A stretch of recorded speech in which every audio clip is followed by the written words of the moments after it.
Good afternoon. Good afternoon. Once again, it's good to see everybody, enjoying everybody out there. Good to see you. Welcome to the mid-month meeting for the Liberty County Board of Commissioners. Good to have you all in our attendance. Mr. Brown, has the meeting been properly advertised? Yes, sir, it has. Thank you, sir. I think I see evidence thereof. If you will, Commissioner Thrift has agreed to lead us in our invocation and our pledge. Please stand for the invocation and our pledge done by Commissioner Connie Thrift. Let us pray. Dear Heavenly Father, I thank you for the day that you've given us. I thank you for the good health that we are in here today. Father, I pray for those that are in our community that are sick or ill, those in the hospital, those that may be recovering, also for those who have lost loved ones. We pray your blessed hand upon them.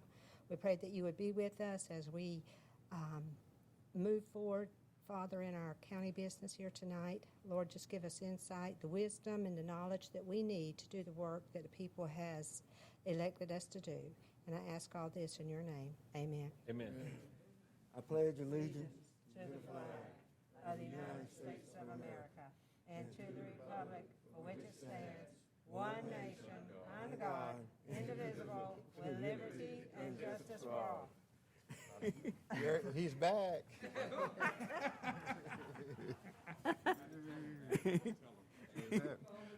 Mr. I know Brown. we had to do it right today. Mr. Brown, I do apologize, but I neglected. I know you said that the county lost an employee to COVID. I want that to be a part of the record if you can, sir. You have the gentleman. It was the gentleman. If not now. And I heard also that the school system lost an employee, so our hearts and prayers will go out to the school system employee. Any of those people who are working, helping our citizens out, providing services, and who lost that fight, want to make sure that we recognize their efforts. All right. Just add that name to the minutes that the commissioners. I know you said it was a gentleman. I forgot his name. All right. Proclamation, Liberty County Arbor Day. Is that Miss Dr. Bell? You never find her without a proclamation or something to celebrate. Something. But she bring goodies, Representative Williams. She bring goodies. Always. Yes, yeah. Good evening, everyone. Good evening. Yes, Arbor Day is tomorrow. It's a national holiday, and here in Liberty, in Georgia, it's celebrated on the third Friday of in February. Every city or every state is different because the planting season is different. But here in Georgia, I want to keep saying here in Liberty County, but here in Georgia, it's the third Friday of the in February. To plant a tree is very important because it helps our environment. It helps our little ones out there in the wilderness trying to grow and live.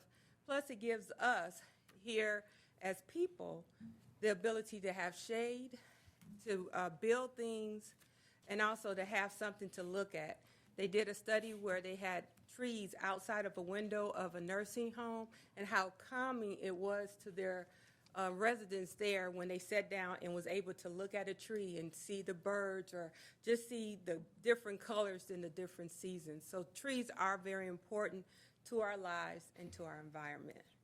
And I couldn't bring a whole bunch of trees. So what I did, I got to give you something. So what I did was bring some wee little planter kits. And they're forget-me-nots because we don't want you to forget about Arbor Day and planting a tree or about Team Keep Liberty Beautiful. So you'll be planting some forget-me-nots. And they're easy. You can do it right on your desk and leave it there. Okay. Mr. Brown, the proclamation, please, sir. Yes, sir. This is a proclamation for Liberty County Arbor Day. Whereas in 1872, J. Sterling Morton proposed to the Nebraska Board of Agriculture that a special day be set aside for the planting of trees. And whereas this holiday, called Arbor Day, was first observed with the planting of more than 1 million trees in Nebraska. And whereas Arbor Day is now observed throughout the nation and the world. And whereas trees can reduce the erosion of our precious topsoil by wind and water, cut heating and cooling costs, moderate the temperature, clean the air, produce oxygen, and provide habitat for wildlife. And whereas trees are a renewable resource giving us paper, wood for our homes, fuel for our fires, and countless other wood products. And whereas trees in our city and county increase property values, enhance the economic vitality of our business areas, and beautify our community. And whereas trees, wherever they are planted, are a source of joy and spiritual renewal. Now therefore be it proclaimed by the Liberty County Board of Commissioners that February 19th shall be known, designated, and set aside as Arbor Day in Liberty County, Georgia, and urge all citizens to support efforts to protect our trees and woodlands, to support our county's urban forestry program, and to plant trees to promote the well-being of present and future generations and enhance our community. So adopted this 18th day of February 2021. You'll come. Commissioners, if I can get you together and behind us, if you will, please, for, now, who's going to stand as your photographer today? Mr. Mosley?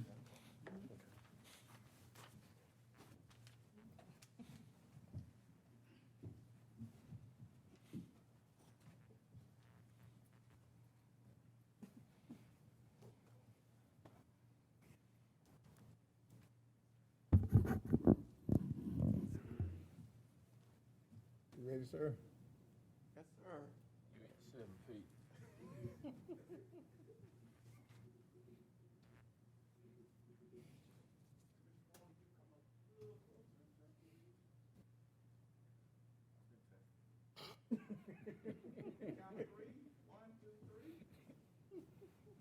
I like that smile. Jeez.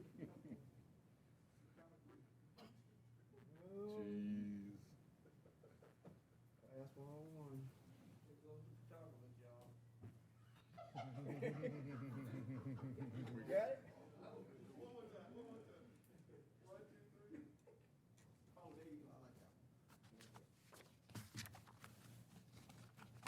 All right.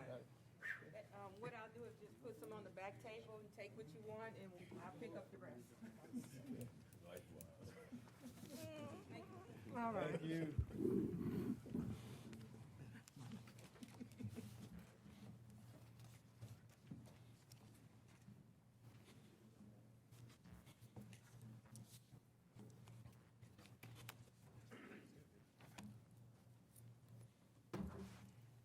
Very good. All right. Thank you again, Dr. Bell, for all that you do.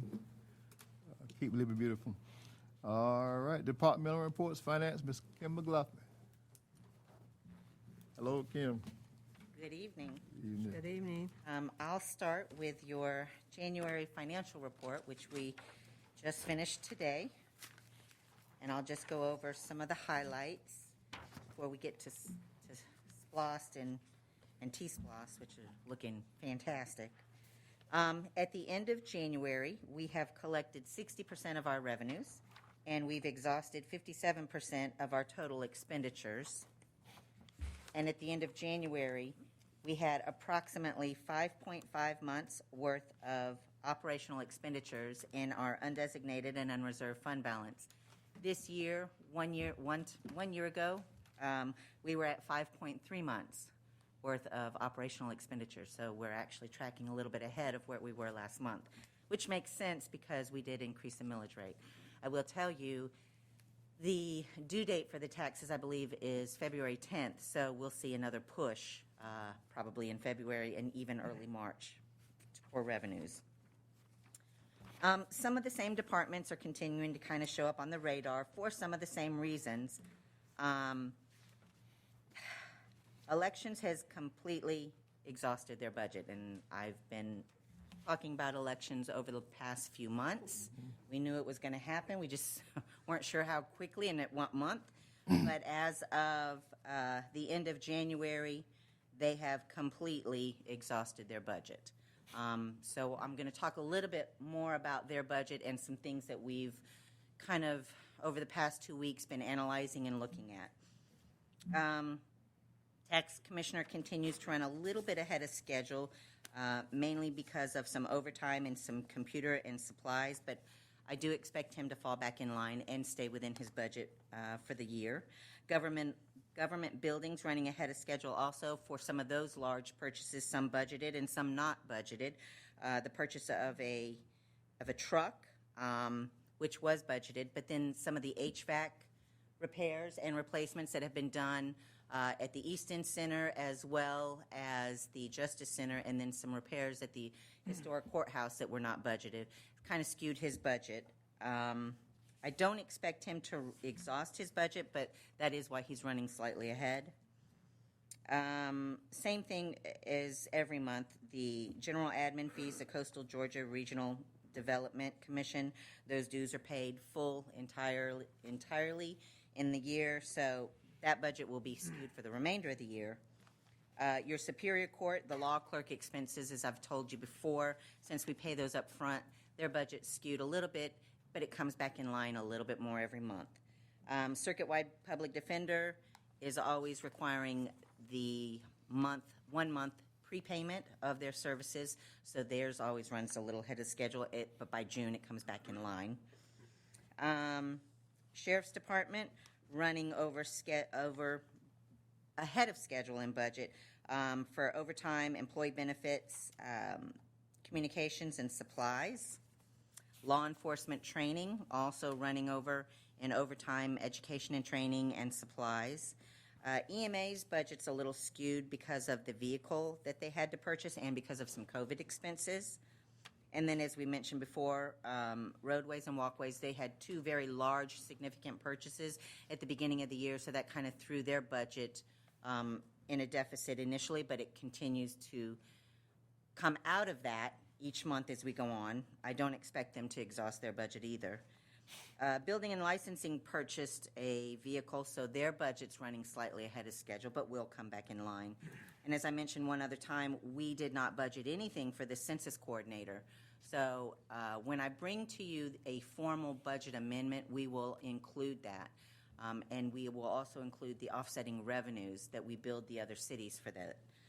As you remember, you extended that census coordinator work when the census was extended. And then other financing uses, this is where we transferred the loan for the fire station into SPLOST and also make operating transfers for recreation and 911, running slightly ahead of schedule as well. Solid waste at the end of January has about a $367,000 net income. We have not trued up depreciation yet this year, so I expect that to drop a little bit. And within the solid waste department, solid waste disposal running just a little ahead of schedule at about 61%. They should actually, at the end of January, be at about 59%, but just slightly ahead of schedule. And that's for payments that they make to Broadhurst Environmental Waste and Haul, and also for the cost allocation study that we entered into and paid for. All of your other special revenue funds, 911, victim witness, child support, recreation, record service center, they're all operating within their budget parameters for where they need to be in January. When you go to your sales tax, as I mentioned, sales tax is looking really good. For the month of January, which represents December collections, almost $1 million, $996,000.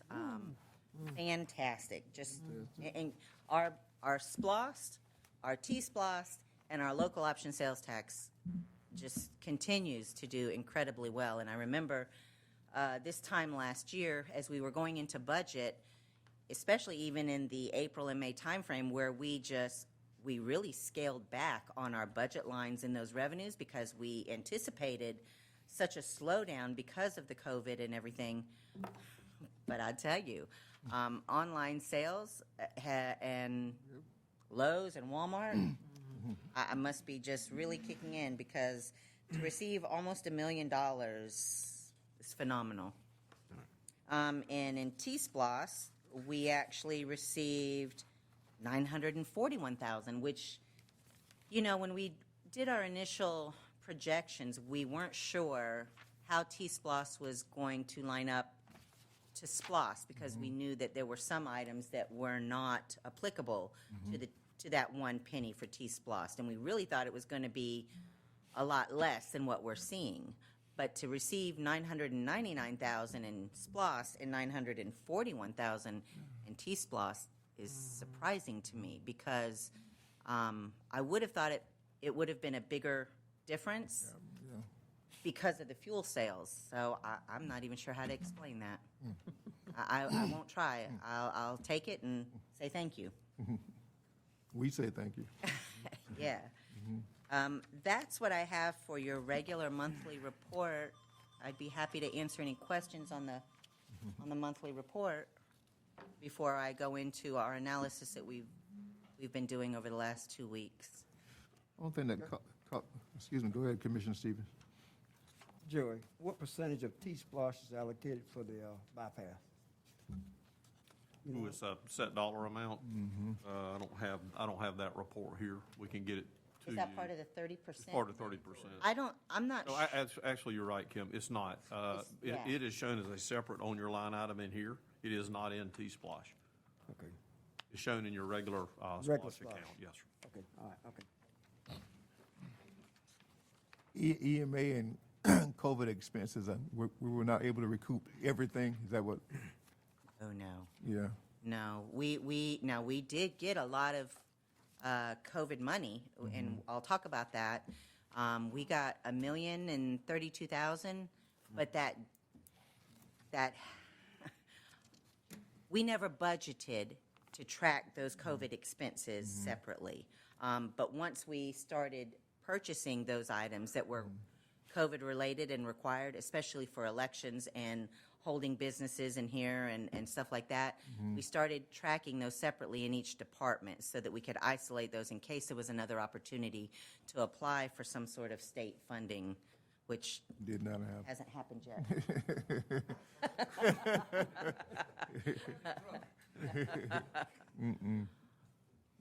Commissioner Stevens, that number's 975. Okay. It was a tentative budget allocation for the connector. Okay. Mr. Chairman, Yes, sir. do we get any kind of report on the hotel motel tax from the other cities? Who has got that information? So the county has 2 hotels that we receive revenue from. Well, that we receive reports from. Really, we only receive revenue from 1 hotel, and that's actually the hotel on Fort Stewart. The other hotel that's out Sunbury. Dunbury Farms, Dunham Farms. Dunham Farm. We'll get a report, but typically all of their revenues are identified as exempt. So we haven't gotten any hotel money from them, but we get a decent amount, usually somewhere in the neighborhood of $60,000 to $80,000 in a year. And 60% of that is allowed to go into the general fund, and 40% of that has to be dedicated solely to tourism and marketing for tourism. And we give that money to the Liberty Convention and Visitors Bureau on a quarterly basis. And Commissioner Walden, that's who would have the information from the other cities. They have those same kind of agreements. But we could get that information. We can get that if you wanna report. see it, yeah. From the I think CVB. CVB, yeah, We can get that. yeah. So every municipality collects it individually? Mm-hmm. And Depending on if that motel or hotel is in the within- city limits. so it's not like, okay. Yeah. Yeah. Yeah, we don't get Comes to anything us and from, we just disperse. Okay. Yeah. Because Flemington get the lion's share because most of the motels are in Flemington. As of right now. That's it right now. As of right now. That's it right now. Yes, sir. Well, we can get that information for you. Yeah. Any other questions for Ms. McLaughlin? None? All right. Thank you, ma'am. So, we started looking at your overall general fund budget picture when we recognized that the Board of Elections was going to exhaust their budget. And I want to just let you know right off the bat, I met with a finance committee that the Board of Elections established. We met, we reviewed several things, and you had requested last month for me to come back to you with an actual budget amendment. When I met with them and we looked at things, we didn't feel comfortable coming with a budget amendment. We wanted to wait, and they agreed to wait until after the March special election because we weren't sure the total impact of that. However, now that we have a couple other items that we need to discuss, and the sheriff will come up after me to kind of discuss his plans and what his needs are. Since January, we've been in-processing some new people and doing some changes in personnel and restructuring for what the current sheriff needs. And we came to a point where we recognized that continuing to in-process additional people, new slots, I'll say new slots, would impact personnel and benefits to the point where they would actually impact next year's budget as well. And you have said to us more than once, if you see a department that's going to do something that's impacting next year's budget, that you want it brought back before you. So in full disclosure, we kind of needed to look at everything. We needed to review revenues now that we've got 7 months of revenues captured. We needed to look at elections. We looked at the sheriff's divisions, all 7 of them. And we also took a look at revenues. So I just kind of want to highlight some things for you. Can you turn that light off, Mr. Brown? Yeah, that'll make it easier to see. So we got notice in, I think it was December or January, I can't remember, of our pension audit. And we were actually 1.326 million short. That's what we have to send in. We only budgeted about 230,000. So there's about $1 million, almost $1.1 million that we have to make a payment for in March that was not budgeted. So that's a significant impact to your budget. When I analyzed and projected out the new hire slots plus some of the salary changes that have taken place, we estimate or project that the personnel obligations are going to be short about $217,000. Well, I'll put it this way. In total, they'll be about $217,000. And then elections, just so we could get a placeholder, and I want to just make clear, this $260,000 is a very rough estimate.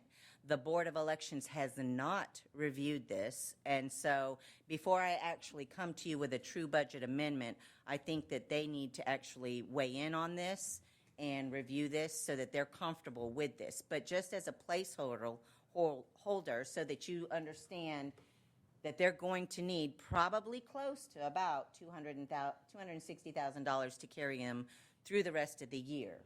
So what we know right now that we have in the chute that we need is about $1.573 million.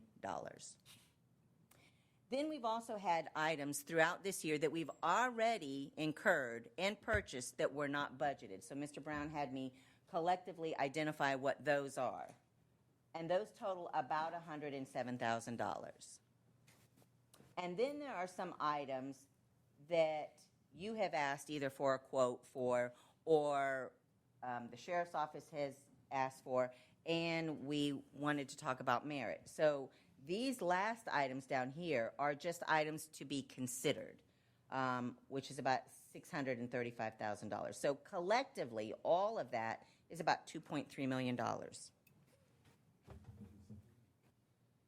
Went back and I looked at all the revenues, and actually, surprisingly, pleasantly surprised, we can adjust our revenues, a few of them down, but a few of them up, specifically local option sales tax. We only budgeted to receive $3.2 million in local option sales tax, and it's tracking far ahead of that. So we anticipate getting at least another $1 million from that.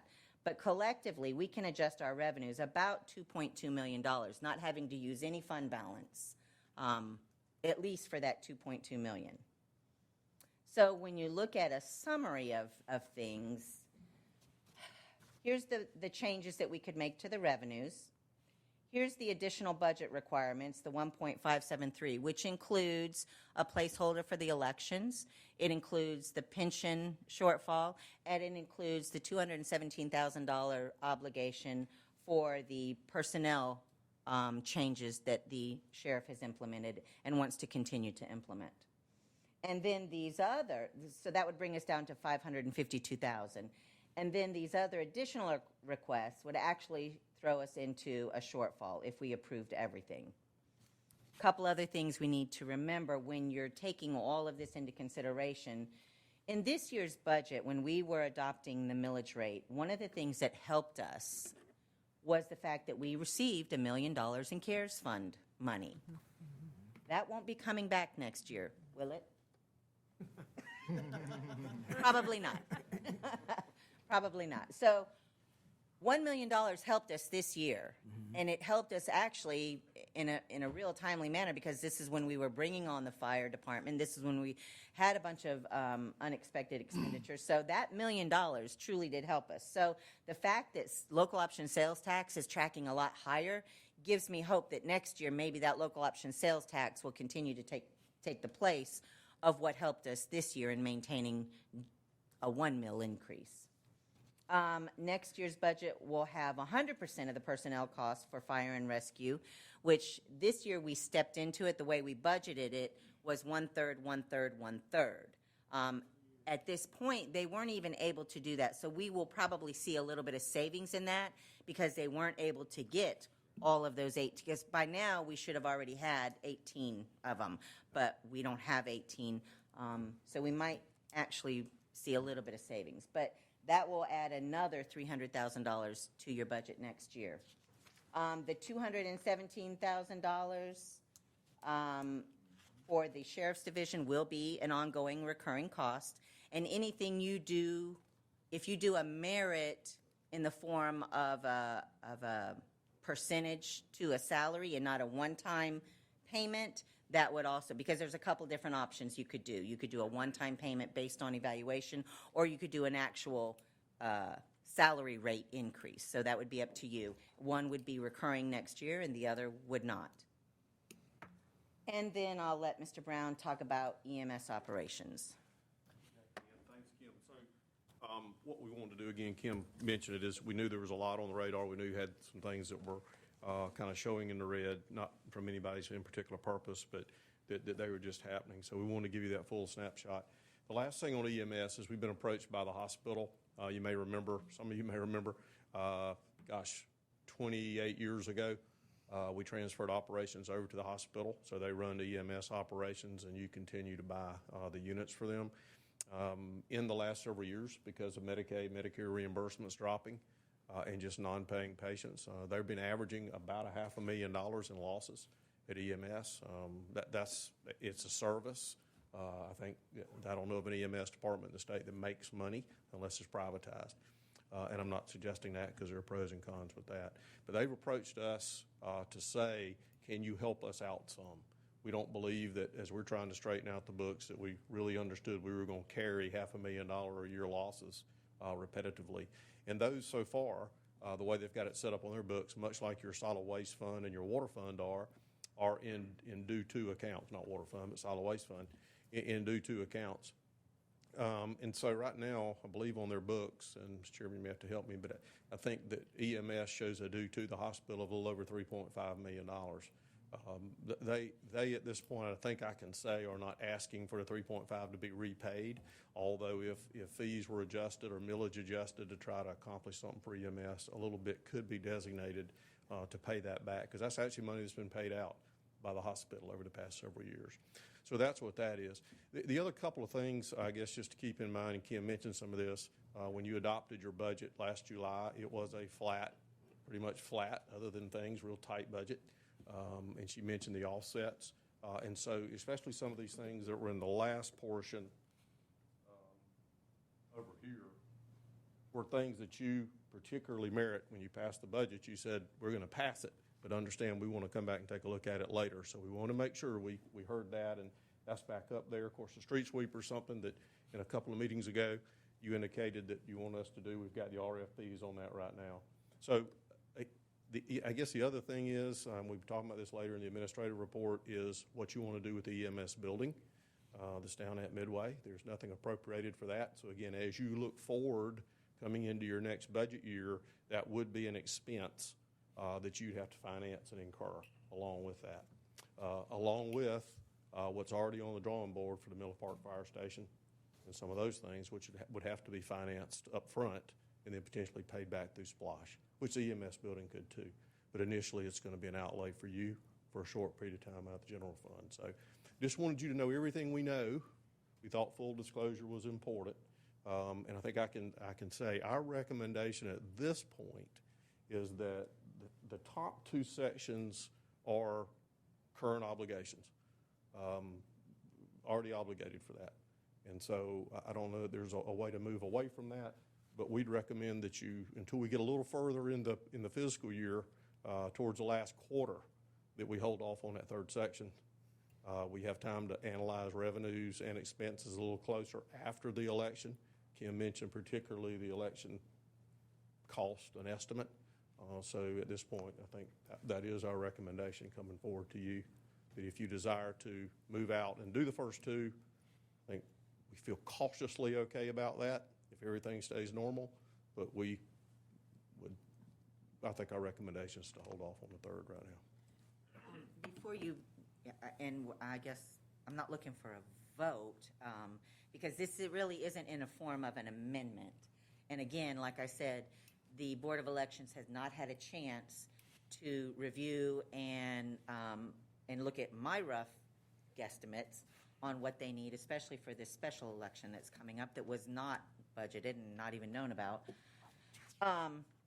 But if you, I guess one of the things is, if you are good with at least the first two sections, then that means the sheriff's departments can go ahead and move forward with their obligated commitments to the new personnel that they've reached out to, which is a total of 6 new deputies and 11 new jailers. So it would be 17 new slots. They would go from 128 people, slots, full-time equivalents, whatever you want to call them, to 145 at this point, because what has happened is we've stopped processing. We've stopped in processing, and so that's kind of why we're bringing this to you. This is not in the form of an amendment, but if you're good with what we've got, then at least I think Mr. Brown would allow Troutman to continue to in process at least those 17 new slots. Yeah, If that makes sense. It is. Just a comment there. You've been very forward to us as a board about saying we don't want divisions to run over, and we want to know as soon as they do. So we, as you know, can move money among accounts, and any division finance officer has the right to do that except for salaries. And so that's why in that situation, as the budget officers come before you, then they've exhausted the line items and the salaries. And that would, I think, take a motion tonight to say, hey, we do want to go ahead and authorize a budget amendment to be prepared, and we make a motion to approve that for the $217,000 so that we can officially get that done. Right, because then I could bring back a formal budget amendment, but at least between now and then, we could continue to in-process people. Mr. Chairman, I had a question, just to make sure I understand this correctly. The 217 is, I thought you said they're new slots. No, or they're moving within the organization? So 217 is actually the net effect of what they would be over in salaries, Okay, less the savings that they could possibly achieve operationally if there are no other very specific things. And I had another slide presentation. I don't know if, Clint, can you put that up real quick? So maybe it'll become a little bit more clear if I go to this other one. That when I analyze the total budget collectively for the 7 departments of the sheriff's, I wanted to make sure I gave you an accurate picture. Now, I rounded up. I just said 217. okay, I So see. this is actually the net of savings and operations plus overage in personnel and benefits. So here, with all the changes that have currently been made and the projected additional 17 people, they would actually be over about $311,153. Now, of that overage, about $95,000 pertains to leave payouts for high-ranking individuals who left at the end of December. So the true, recurring costs would be a little over $200,000. Okay. And then when you look at operationally, they could possibly achieve a savings of about $94,000, $95,000. And historically, that's usually what's happened, and then in the last couple of months of the year, they take that savings and then purchase Use it something. whatever they can. But again, when I analyzed operational expenses, I didn't project any capital. I didn't project any changes in, pay increases, no more leave payouts, no vehicles, nothing like that. And I'm sure the sheriff is going to talk to you about his critical needs with regards to that. So when I say, right now, this 217 is a net effect, but truly, salaries and benefits will be about $311,000 short. Again, 95% of that, or 95,000 of that, related to leave payouts, unrelated to what the changes that have been made. Kim, your notes, if you can. Sure. So some of the items, and I'll let the sheriff go more in depth on these because I'm certainly not an expert on this, are about $177,000, and they would be capital items or critical need items that they would like to go ahead and get before the end of the year. And that was what was on the previous presentation. Okay. But the 217 would just cover kind of what they've done so far and the personnel. That makes sense. That makes sense. Not to me. Not to you. No. Okay. Mr. Chair, I just real quick, and I apologize, Ms. Kim, but this is a little overwhelming because first, this was in our agenda packet, was it? No. Again, Mr. Chair, I've requested for years about, whenever us making financial obligations to at least, have some time to do our due diligence before it's presented to the entire body. I wish we could, Commissioner Frazier. About a week ago, we hit the stump where actually about 10 days ago, that salaries had exceeded what was in the budget. Right. We started scrambling at that point to figure out what we needed to do to accommodate what the sheriff's desires were. And it wasn't until this week that we were able to start putting something together, and actually finished it at 2 o'clock this afternoon to give you the big picture. So that as you looked at a presentation coming to you tonight for $217,000, you didn't make it solely on the $217,000, because I knew we'd get run over in the road later on. So Right. I apologize, but there was really no, it was requested to be on here tonight. The presentation, we couldn't do anything about that, but as a staff, we tried to respond as quickly as we could. And I appreciate all the hard work and the effort that the staff put, but also, from and I could just speak for me, in how I handle my business, even at home or my businesses. It's very difficult for me to make, rational decisions off of numbers just being out. And with all the respect, even the numbers that are being shown, I'm almost certain that these are rounded up Absolutely. and not rounded down. So they're not set in stone numbers. No. For us to even to make a real judgment call. you're on going this. to trade off accuracy for timeliness. In any Absolutely. projection and analysis, Right. there's going to be a trade-off for some accuracy to get timely information. Now, we could work another month to try and get you exactly what it is, but by that time, the other revenues and other expenses And have it's going to changed too. increase. I totally understand that. But I know in the past, even, whenever you have given us our monthly financial report with the departments, especially dealing with the sheriff department, it might be a shortfall in one department and they move the money around. So I guess the question I'm asking, what's different with this situation compared to what we have done in previous times? Because this is all in New? salary and benefits. We And can't- these are new positions. Okay. These are new slots that cannot be absorbed collectively in the budget. I understand. And so, the sheriff has actually got people lined up, jailers lined up to come in, and we stopped last week. Right. We didn't have any money. I totally understand. So, I guess I'm looking at it from the standpoint, even if you look at the agenda, and I understand that, we talk about finances first, and then we have the sheriff department coming to, discuss this with us.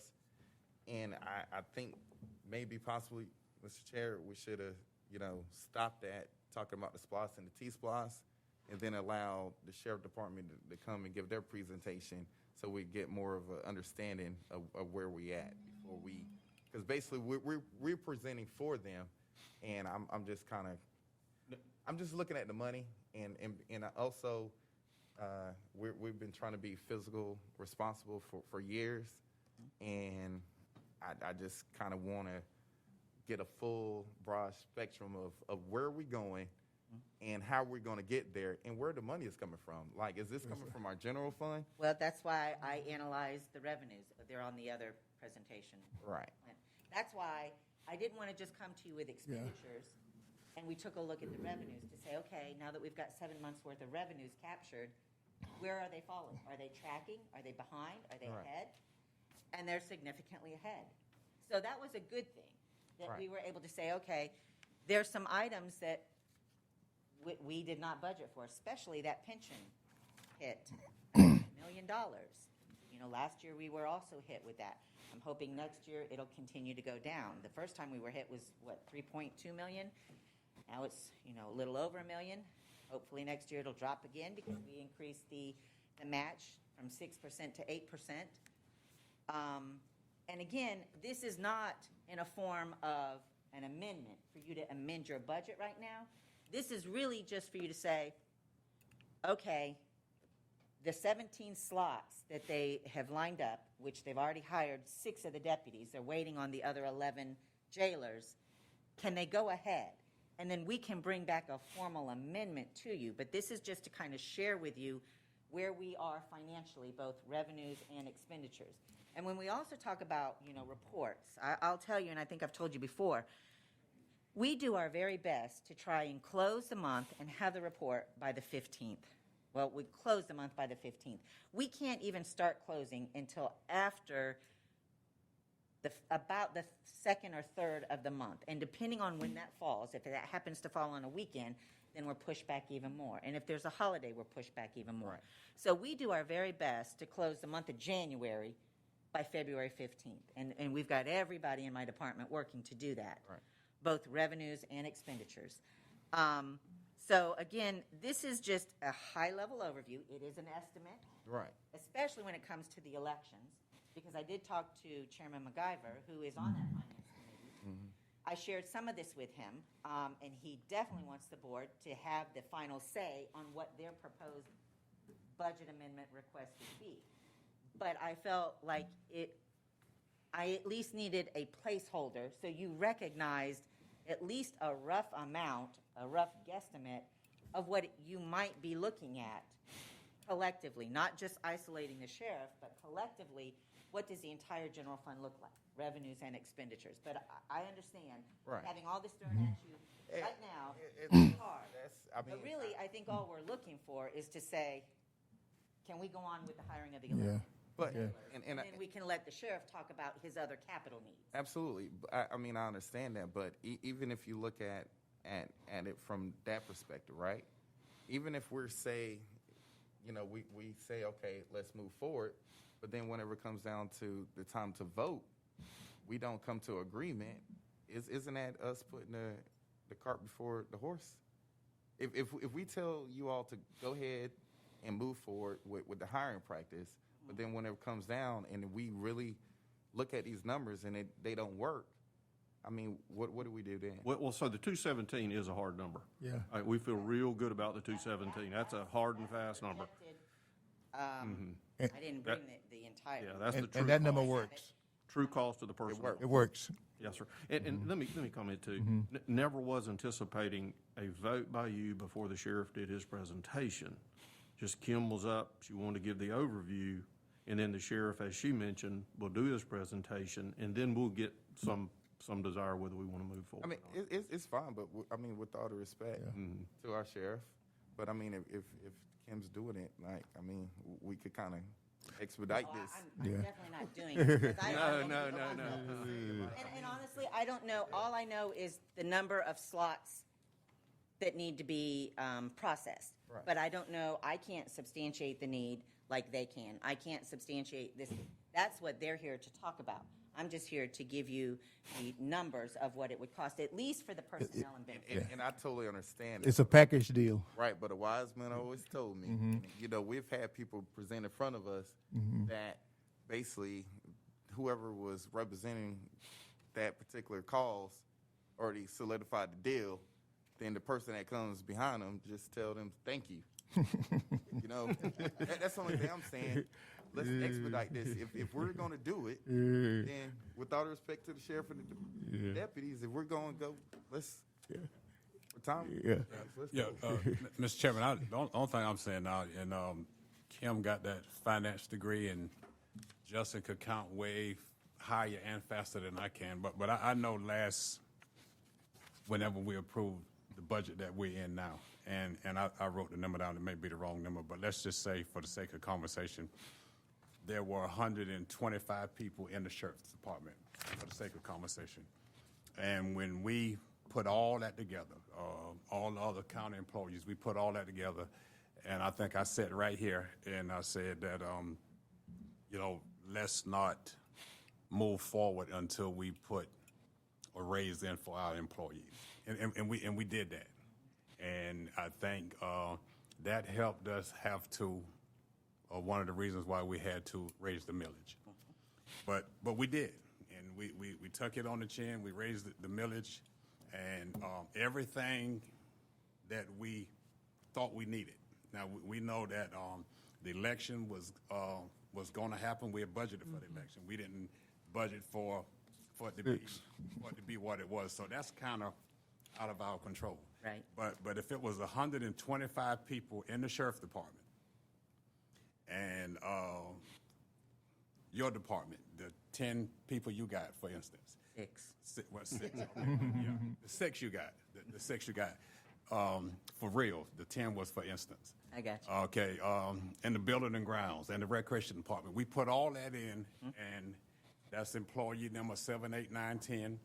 And there's a dollar amount times 2080, benefits and everything, put them in there. And all that rolled up into what we're working with now. And halfway through, maybe a little more than halfway through, we're going to add 16 to the number that we've already voted for last year. And that's the part that I don't understand. Again, I don't have the finance degree, and all of that you put up there, some was in red, some was in black, and it was numbers, and a great conversation and a great presentation. But I run my household based on the money that I get from ESG and the check that I get from here. And I'm not going out and do anything more until I get more. And that's what we have. I mean, that's what we have. And 16 on top of what we have, I don't know where it's coming from. Now, you could put it up on that screen, and you could put it in this column, in that column, and call it a wash, and maybe it is. But I don't see how it can be a wash when you only got so many peas in the pod. Maybe they got it somewhere else. I know we got a fund balance, which is kind of like a savings account at my house, the money that I put aside. Or in this case, it's the money that we budgeted but we didn't spend, that we hadn't spent. So that's kind of your savings. And I'm just trying to do elementary math. I can't count that high. But I just don't know how you can come in and get the extra when this is all you got.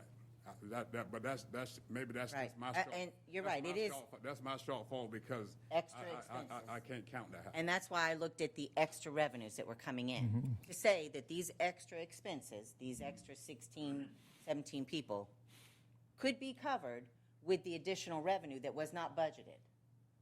So there wouldn't be fund balance to cover that pension payment, to cover the shortfall for the new 17 people. We have that because there's extra revenue. So it would be like Extra ESG. revenue from A bonus. Can you put up that other one? So local option sales tax, for instance, we budgeted, Okay, well, and that's fine, but we got other departments, other constitutional officers, other elected departments, and the county employees that report to the Board of Commissioners. And if, could Jimmy go out right now and build a Astrodome? not without for the coming to Recreation you. Department? not without coming to you. And that's why we're coming to you to say, okay, we have this bill from the pension fund, has to be paid. I understand that. We don't have to use fund balance because we found other revenue. And I think also you said about the long-term employees that left. We can't help that. We got to take it, we can't help that. They're gone. Right. And they had some time on the books. Right. And we got to, And that wasn't budgeted. right, you can't budget, but you got to, that, you got to do that. Right. Just like the election, and if they had a runoff and a runoff and a runoff, I mean, whatever it is, you got to do that. But, and maybe this is something that you got to do. But, Only if y'all say so. Yeah, that's gonna be. That's the- kind of why we stopped and said, we're not going to process any more people in. Because we understand we've already processed the 5 deputies or the 6 deputies, what it is. was the 5 or 6 in there? No, So we stopped. We stopped after that. However, We stopped at 6, we stopped at the additional 6. so that we, as opposed to stopping at the 17. Right. Just to come back and say, can we move forward with the 11? We believe we have the extra revenue to cover the cover it. 11, but we're not going to do it unless y'all say, okay, we've got extra revenue, go ahead and do it, because if we don't do it, that extra revenue will go into fund balance. Ms. Kim, Chairman, yeah, the ones that's already processed, there were enough savings there to take care of those? So when you look at departmental legally, we operate at the departmental level. So legally, a constitutional officer can go out and they can, No, I'm joking. No, you're right. before I step in it. So it got to the point where when we saw Right. that salaries and benefits were going to exceed, That line item. those collectively were going to exceed it, and they weren't going to be covered totally by the savings in operations. Because in the past, when those salary changes have come through, and there have been salary changes to come through every year for constitutional officers Right. and their employees, they weren't budgeted. However, they did have enough savings within their operationals at the whole department level to cover it. So we didn't bring that back before you. However, looking out and projecting the rest of the year operationally and personnel and benefits, they won't have it. No. So we stopped. And we said, okay, is this, if we continue, if you approve it and let us continue, is this going to be covered through fund balance? Or are there other revenues that have come in higher that we could adjust the total budget, revenues and expenditures? So that's why we kind of gave you the entire picture. Right. But I agree with you. Yeah. 128 was budgeted. They want to now have 145. They probably want more. They probably need more. I'm not going to disagree that they don't need more. But right now, we don't want to do anything else until you recognize that the salary and benefits shortfall will not be covered with their operational savings. One other question. And then them bringing the sheriff up. Yeah. Sheriff, start making your way up to the podium. Go ahead. Mr. Chairman, I'm just trying to get a understanding. We stopped them at 6, and they needed another 11, and all that money magic that you put up there on that screen, and that's what I'm calling it, because I It will cover it. sleight of hand, but it's covered. It will cover 16. But if Sheriff Bowman wanted 23, would the magic work for 23? I don't know. I'd have to drop those in my spreadsheet and calculate them out for the rest of the year with their hours and their benefits to see. But, okay, so, and just my last question. It works for 16 because that's the number he requested? So far, 17, yes. So it works for 17?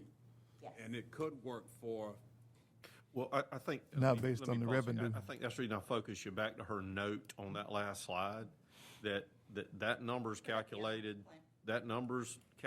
based on the factors at the bottom, that there's no other expenses during the period, there's no other increases, there's no other people hired. I mean, it's a flat what it is. So that would be, So this amount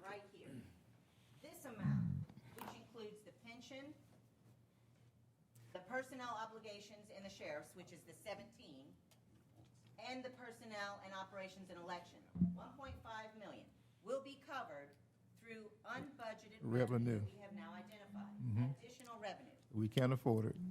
This could be covered. If we continue to cover this, we will be in a shortfall. These are the revenue changes. We estimate another 700,000 in TAVT, another 150,000 in intangible recording. These are all revenue line items. A couple of them I downgraded because they were tracking behind. But collectively, we anticipate revenues to come in at $2.2 million over what we budgeted. Now, if we didn't make any of those changes, if we did nothing, that would mean $2.2 million more in fund balance. That's what that would mean. So Kim, go up to your other Basically, constitutional $100,000 officers. short for every. Basically. You got Why your can't other we afford constitutional officers in there? In In this slide, I mean, no, so what are you gonna do, or is the board gonna do when the other constitutional officers come in and say, well, I understand y'all did this for one of us, and this is what we need 5 more. okay. I mean, we're talking about, and I know budget time is still in July, right? You'll adopt your budget in June, and the new budget will start July 1, yes. Right, so that's what I'm saying, you know, I know you found money, but I mean, are we gonna be able to find money when the probate judge comes in, the magistrate comes in, the tax commissioner, they come in and, I mean, because I know there was a letter last year that, previous sheriff says, I need these things, which was gonna be nearly $1.5 million, and when he seen that the taxes was going up, he elected to not put them out there. And everybody was across the board. Now, of course, I understand this is for information only, but, you know, we are looking at the other constitutional officers. This can be, I believe it was called a domino effect every time. But I'm just wondering, is this going to be something else that happens? And are we prepared for it? Well, based on the analysis that's been done on the revenue projections as they stand right now, if everything stayed static and the other departments hit it on the mark, you would not have any more money in the forecast to be able to give out any additional funds to anybody. Can we fund the actuary? That is part of Yes. that Just top that top of line. there. I'm talking about the whole county or just one department? Oh, no, this that's is the the whole- county. This is the That's the retirement county. contribution. That's for that has the to be entire made. county. And down here, the merit, proposed potential merit that you could consider at any time is for all departments. Right. But what we're suggesting is that at least this piece, and if you don't want, if you want to say no on the other 11 jailers, then just tell us, no, we won't process them. Simple as that. And any extra revenue we got will go in fund balance. I will tell you, though, we have to pay this pension. Number one. Board of Elections is completely 100% out of money. We had no idea when we adopted the budget that the COVID requirements for running elections was going to be as significant of an impact as it was. Right, and I understand we've learned a lot from that, Right. and And these across the whole items- country, so. These items, we've already purchased, and they were not in the budget. Right. Mr. Chairman, Yes, sir. Kim, I had a question. With what the sheriff department is requesting on 11 jailers, what effect is this going to have on overtime that's probably already being paid out? So right now, I will tell you, before this sheriff even took office, the overtime in the jail budget was blown. He walked into that. He walked into that. There was, sorry, can't hear me. Yes, we can. The overtime budget was exhausted when he got here. Now, I did communicate with Major Edwards to say, look, if we brought these jailers on, Will that reduce the overtime? Yes, it will, but it'll take some time to be able to do that, because as he mentioned, it takes the time to Train get them. those guys trained and be able to step in and take some of that stuff. So what we did is in the salary and benefit projection, we did reduce overtime to where it's not as much as they incurred last year, but we still included some because we know it's going to happen. But yes, I mean, certainly additional people would help with overtime. I've been trying to move us along here. Sorry. That's not you. It's kind of difficult Okay. to move along when all this has been thrown into us. Yeah. you know. Well, if we just deal with, and Sheriff, I'm gonna let you come. If we just deal with what I call Part A of the recommendation from staff that we approve, what's that number, 1.5, and then hold off until we see what revenues are gonna do. I mean, really, you're looking, because we've already spent the 107. Yeah. That's already spent. Yeah. So really, what you're looking at is to say, okay, we can go ahead and make the payment for the pension shortfall. We can go ahead and continue to process those 11 new jailers. Right. Again, that's up to you. And we have found the revenue to cover it. Is that the revenue to cover it today, the hiring to? To June 30th. June 30th. That's correct. It's there. Yeah, that's. Been identified. That's the point earlier, that 217 will be a recurring cost. It will be in next year's budget. And so that's the notes that I make to give you the full picture. When you say, yeah, go ahead, that's impacting next year's budget. Right, but I guess I'm looking at that number. If it's 217, if we hired them today, to the end of June, it's 217,000. Is that what you're saying? The shortfall collectively. Okay. 217,000. Now I'm getting it, because it's going to be more than that. Oh, yes. Absolutely. So Yes. okay. Now, Sheriff, what Commissioner Frazier has been alluding to is that many times when we vet issues like this, we don't need to hear the whole speech again. And not to, I'm sorry, sir, I'm not to insult you for, and I'm glad you're here. So if you would just give us a little more, I guess, what's the word, validity to your request for the staff. But, Mr. Chairman, some folks are saying they're not seeing it on. Oh, I'm sorry. I was supposed to stop. I'm sorry. I got some text that some Yeah. folks were offline. Joey and gave me- they Joey- would be here if they were not able to see it. Joey gave me a note. I don't know if we can. Well, I think the audio, if we want to pause for the audio a second, but it's online. Yeah, but they can't hear anything. They can't They hear. can't hear it. Yeah, I guess if we can. But I don't know. Pause for a Get second. audio. That's fine. That'd be great. They said they can't hear the meeting and they're not able to get in to the meeting. Get in online? No. Oh, they can't come in the door anyway. Because, yeah. Yeah. So they want to hear it online. Yeah. They can't. So can we So you pause? think, I Sure, don't we know can if that's pause. something we can fix. All right. We'll take 5. All right.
We want to apologize to our listening audience. We having a few audio technical difficulties. Those happen sometime, but certainly we're trying to work our way through those. Please continue to communicate your ability to hear the meeting. But we made a few adjustments. We may have to make one more, I'm told. So please feel free to communicate whether or not you're able to hear clearly. Certainly that is our desire. Sheriff Bowman, if you will, please, sir. Thank you, Mr. Chairman. Commissioners, thank y'all for allowing us to come here to speak with y'all today, just to give y'all an update on what we have been doing and what our critical needs are and how I understand the budget. I'm not here to want to raise taxes, but I do have to do my responsibility as a sheriff is to make sure that law enforcement, the jail, and the courts are secure at this position. I'd like to thank Ms. Kim and Ms. Laura for working with us, doing their due diligence, and Mr. Joey Brown for helping us out as much as he could. I'd like to thank some of the commissioners that came by and viewed and toured what we're working with, the jail, and also our operation. Mr. Frazier, appreciate you coming. Ms. Connie, I appreciate you. Commissioner, you coming. Mr. Jones, Mr. Brown also came, and Mr. Stevens. So I appreciate that. I'm not here to fool you, tell you anything wrong.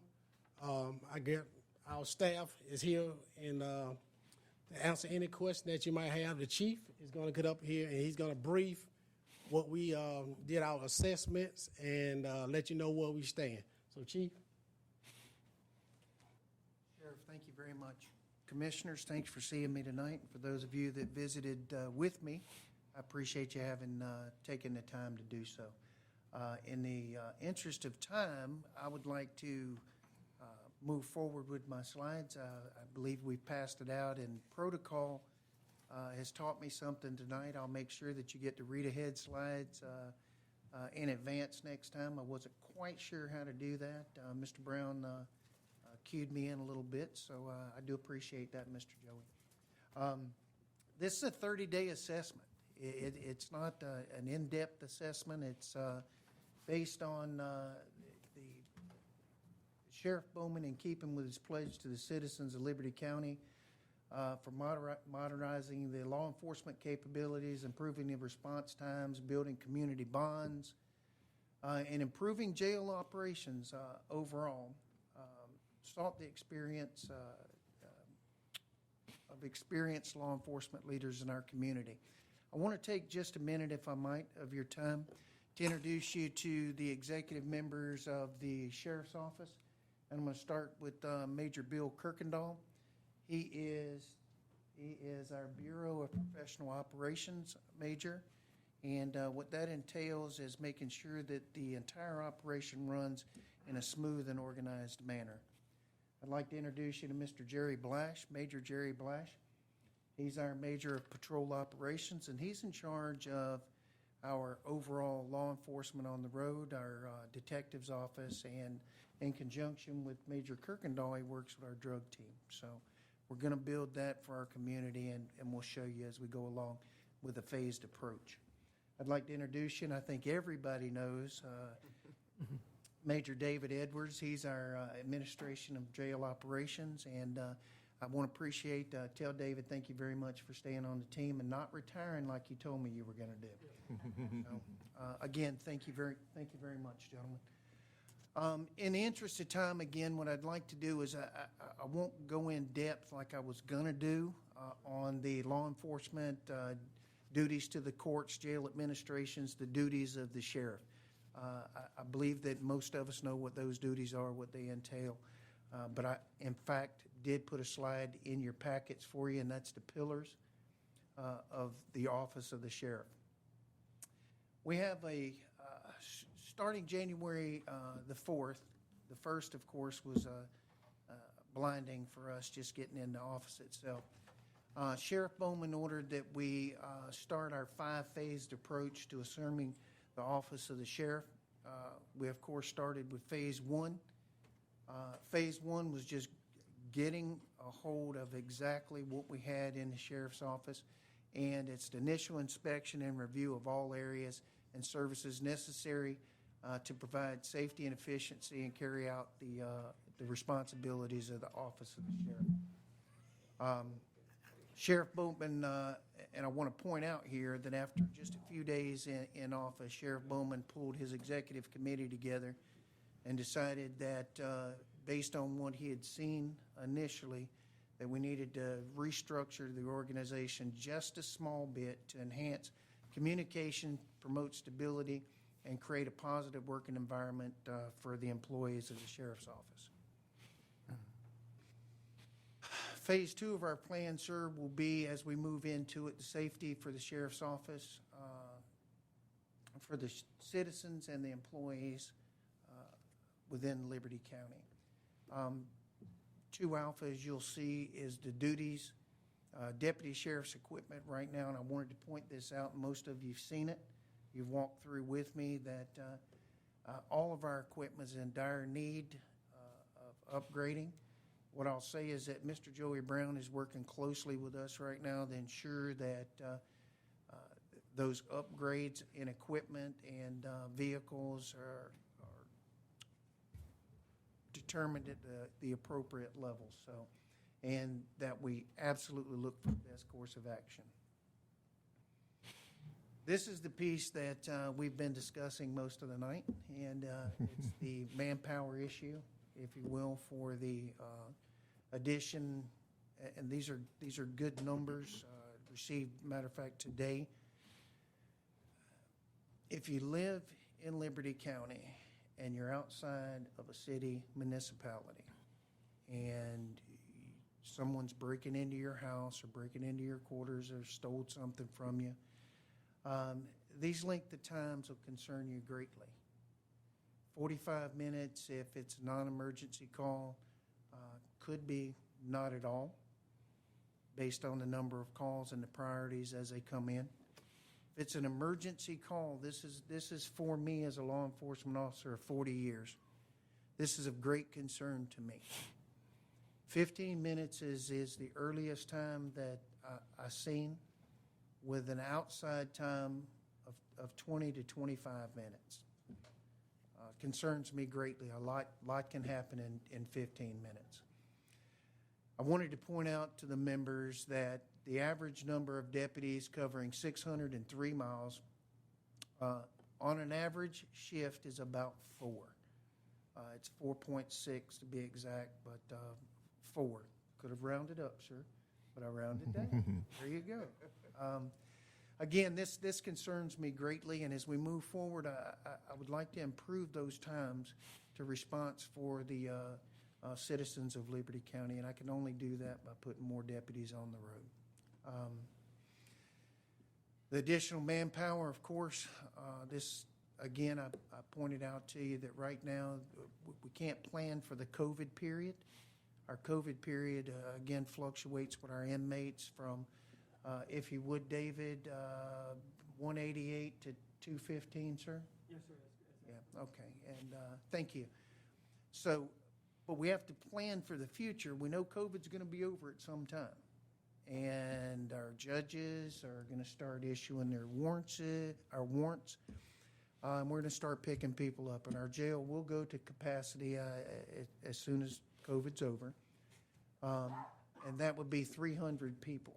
With the current state that we're in, it would be 42 to 1. That's 42 inmates to 1 jailer. The national average, I believe, David's 9. Yep, and we found today that the national or the state average is about 22 to 25. So as you can see, that even in our COVID period at 33 to 1, we're still high. We're still high, and it's dangerous to the employees, extremely dangerous to the inmates, because if something happens and we can't get to them, break it up, medical issues arise, that it becomes dangerous for the inmates also.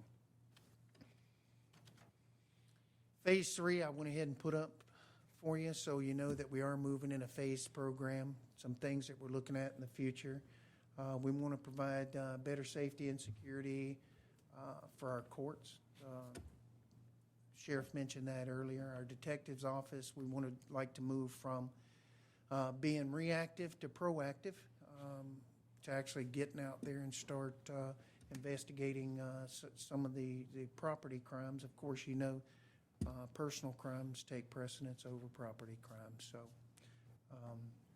proper manning of our warrants division. Again, I believe Major Kirkendall, it's 5,000 warrants and stuff. We're actually backlogged, so we're trying to work our way through that, making sure that we have the appropriate amount of deputies to do that. Proper receiving and execution of criminal warrants is 3 Echo. So again, phase 4, I put this up here so you can see that we are moving in a phased approach. We want to not jump forward all at once. We want to take this in a phased approach so you can see what the sheriff's office is actually doing. These are some of the things that the sheriff would definitely like to move forward with in the future. That's our CHAMPS program, neighborhood watch programs, school resource officers for all schools. And I think everybody here would agree that those things are important within our community. Phase 5 is where I'd like to be. I think we'd all like to be at phase 5, and that's our maintenance and accreditation stage. What was the word you used today with me? Certification stage. A little different between the federal, state, and local terminologies, but my majors keep me straight.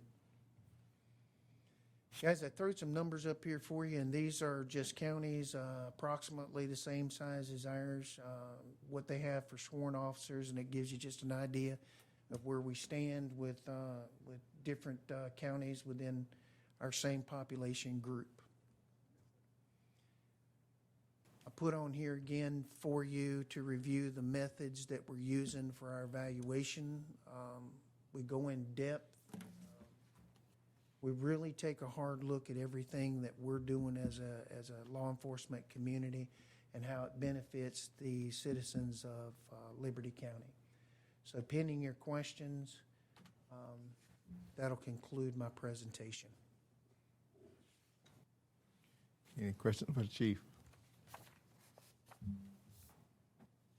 Seems to be none, so thank you. Thank you very for much, coming. sir. Okay, as y'all can see, we are in that critical stage of this administration, and I understand the money portion. I can't, I'm not responsible for what happened before I got here. I can only tell you what we need to do to get within compliance of what we need to be in the protection of all the citizens here in Liberty County. I was just talking to McIntosh County, and they only have 14,000 people as population, and they have the same amount of deputies on the road as we do. And I feel that's an issue for us because Liberty County is growing each and every day. Just got word 3 weeks ago that there will be another brigade moving into our area. We're planning on, from what I've been hearing, a casino may be coming to this area. And, I don't know if you understand what that's going to mean. That means we're going to need more law enforcement officers. That means we're going to get people undesirables that want to come to this area. Hopefully that's not the case, but it is best to be prepared and thinking about it now than to wait till the last minute. Point event, the bypass. We started, they thought about it, but we fell short on it, but now we're trying to pick back up on it. I don't like to be in the running phase all the time. I like to try to think ahead and make sure that we are planning ahead for the future, because this is going to be well beyond when I'm gone. And I don't want the next person to come in and they're handed things that they shouldn't be handed. So, barring any other questions, that's all I have. Any questions for the sheriff? Sure. Question. with adding of the, you said 5 deputies, 6 deputies? 5 or 6, which one? 6. 6. 6 deputies. Do you see, would that reduce the mileage on the cars during a run of a period of a year time by having more deputies so that one won't have to run from one side of the county to the other side to help the other one out? It will depend on the go volume, depend on the number of volume of calls that we receive during that time. It's going to fluctuate. So, in long run, yes, we would hope that would happen, but we are putting the plan together now that we are going to try to go with a leasing program, but that's something to talk offline about, and hopefully that will help us out more. Is what you are working toward, is this towards some kind of a accreditation?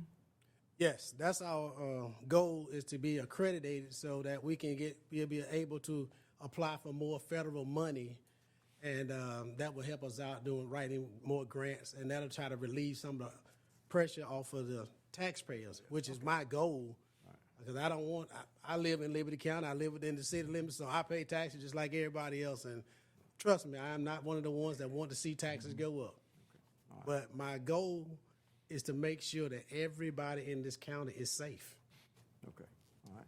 Mr. Chairman, I just wanted to say, Sheriff Bowman, I fully understand. I mean, you know, you were elected by the people. You put together a great team. I look over there and I see my friend Bill that I've worked with the city for years, and I can understand. You know, you were dealt this hand.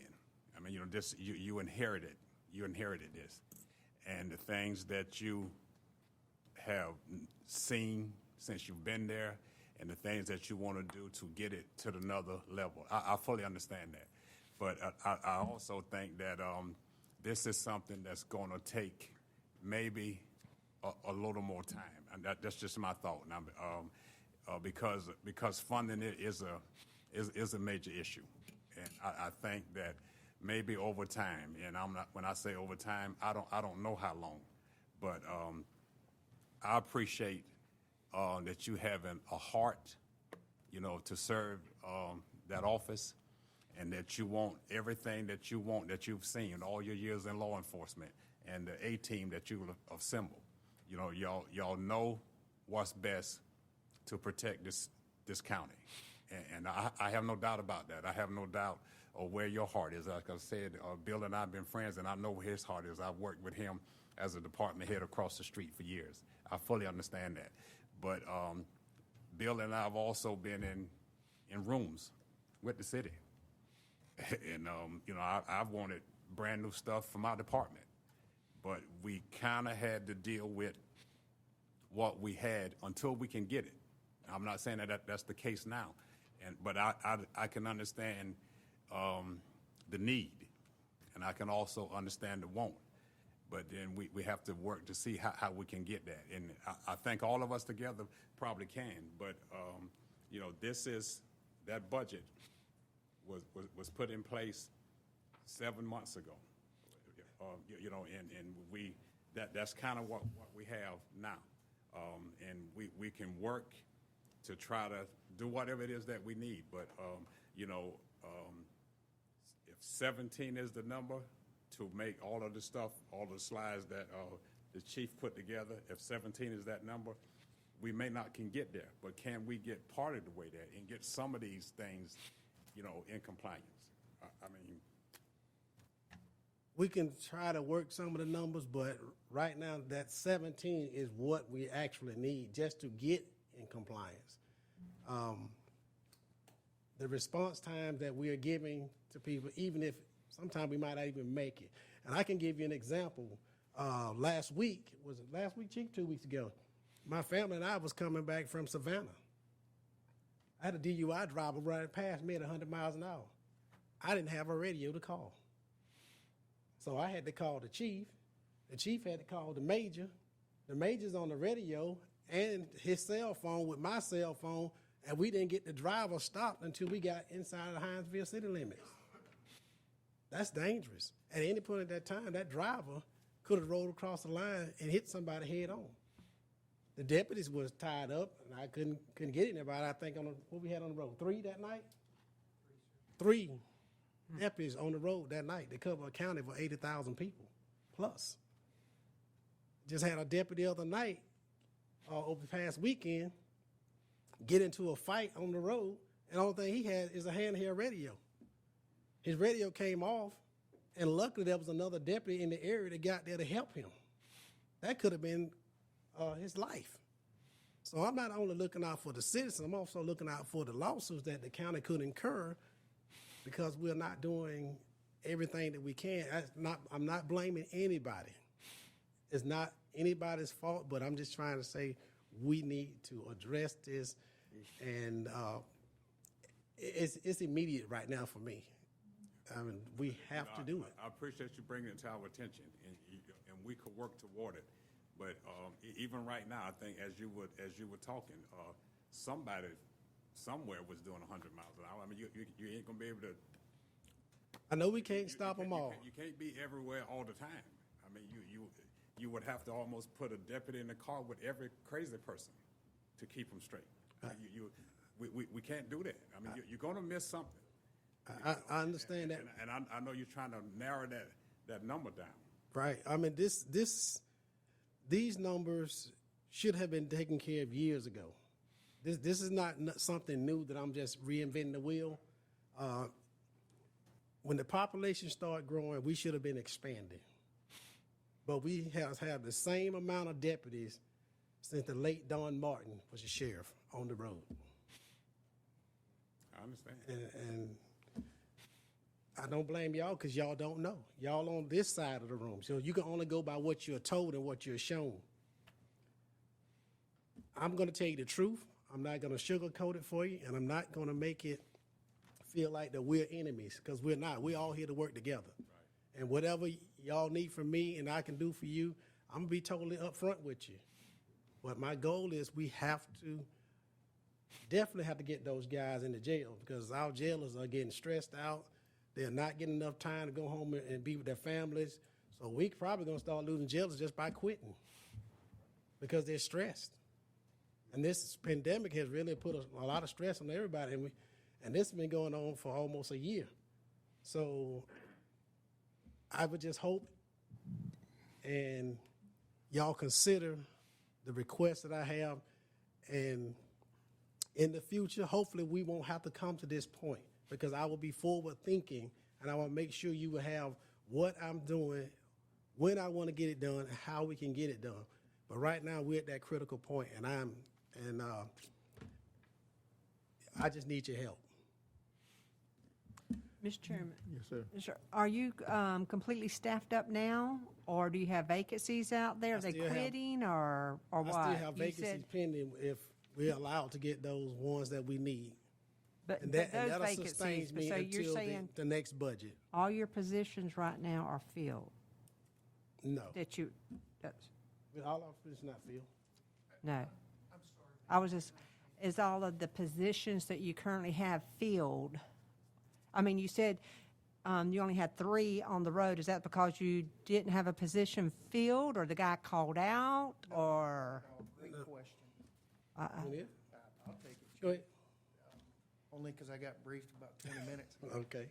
But what it was, ma'am, and it's been the case for, I would say, a couple of years now. You got 6 deputies on the road with 1. 6 deputies are currently on the road in Liberty County. Right this minute? Well, if they all come to work, I guess. Yes, ma'am. You're If they all come to work. If not, you need someone to backfill that you can call up and say, hey, he can't come in. Can you come in tonight? Absolutely. And what we didn't have when we first walked in 1 January is we didn't have that full complement of deputies. You had 4 or 5 vacancies on a shift, let's say shift A, had 2 or 3 vacancies on it. Now, we have since filled those vacancies. Shift B might have 2 vacancies on it, but one person would be on leave, one person would be tested positive for COVID. That was a big thing for us in early January. We've worked past that, thank God, but a little more safety precautions with our deputies. I would say 90% of the time now, we've got the complement that you've given us of 6 deputies on the road with 1 supervisor. We're about 90% keeping that true now. With the addition of deputies, we'll move that up to a little better. And I love your question, sir. You're absolutely right. We cannot cover every place in Liberty County, but what we can do is mitigate the dangers that we have across the board by putting them through. Yeah, and- Beautiful question. Yeah, and Sheriff, I just, Sheriff, you know, thank Sheriff, Ma'am, did that answer your question?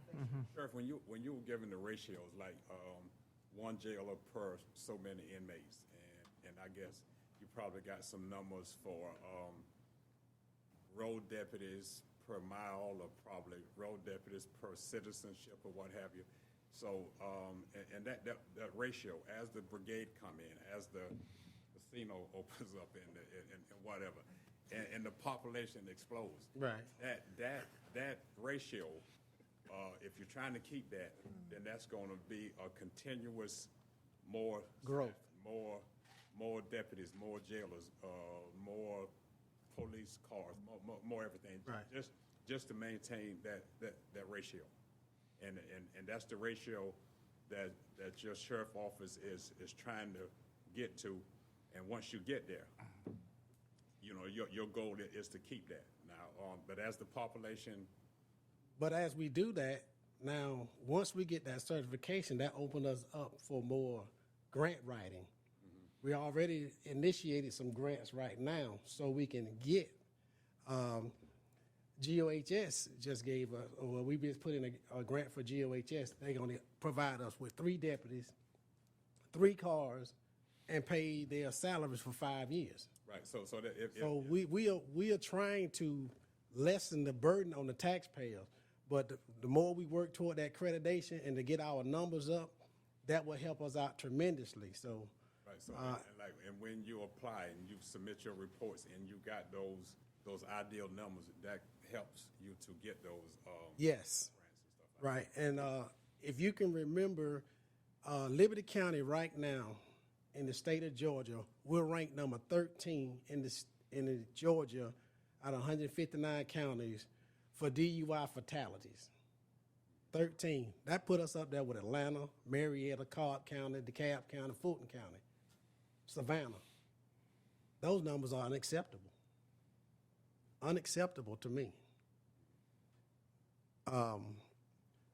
Right now, we had Rolling Thunder that came through here, a couple months ago December. in December. They had, in a weekend, 34 DUIs. That's just right here in Liberty County. 34 DUIs. They wrote over 500 some tickets. That's totally unacceptable. Totally unacceptable.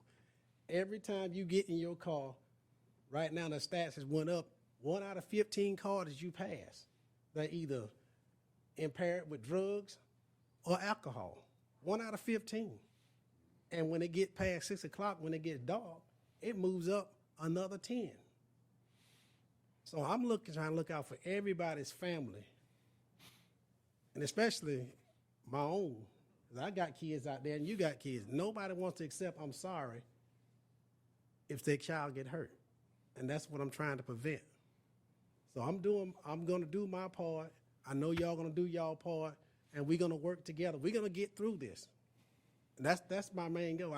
We're going to get through it because we're going to work together, because we all love Liberty County. Okay. Sheriff, I'm going to have to thank you. I know you're passionate about it, and we feel that, sir. Thank you for sharing. Of course, he is committed to coming back to see us from time to time, so we'll do that. He has also reminded us he has an open door policy, so we're welcome to come over to Anytime, sir. the Justice Anytime. Center. Is that open? If you're in the jail, you can get up back out? That open door. If they in the jail, we don't want them getting in your house. So that's. But Thank y'all so much. yes, I do want to go back to staff recommendation. Mr. Brown or Mr. McLaughlin, will you all state that for us again, what you're recommending? I think we do as commissioners, we need to deal with that part of this. what we said we could probably absorb Yes, ma'am. comfortably without knowing that we would dip into fund balance this year, but recognizing it would be a significant impact for our next year's budget. We are acknowledging that. But we feel comfortable that we could move ahead with the remaining 11 jailers, pay for the shortfall in the pension plan, and come back before you with a budget amendment for the elections that would be a little bit more accurate than the 260, because by then, some of the March expenses will have occurred. And again, Ms. Walthauer believes that she can do this special election for less than what we did the November election for, because it'll be a smaller election. Even though the same number of polls have to be manned, we probably won't have to have the same number of people there, because there's not going to be as much traffic. All right. But again, if you, we're not really looking to amend the budget at this point, because I do want to bring back a more formal amendment.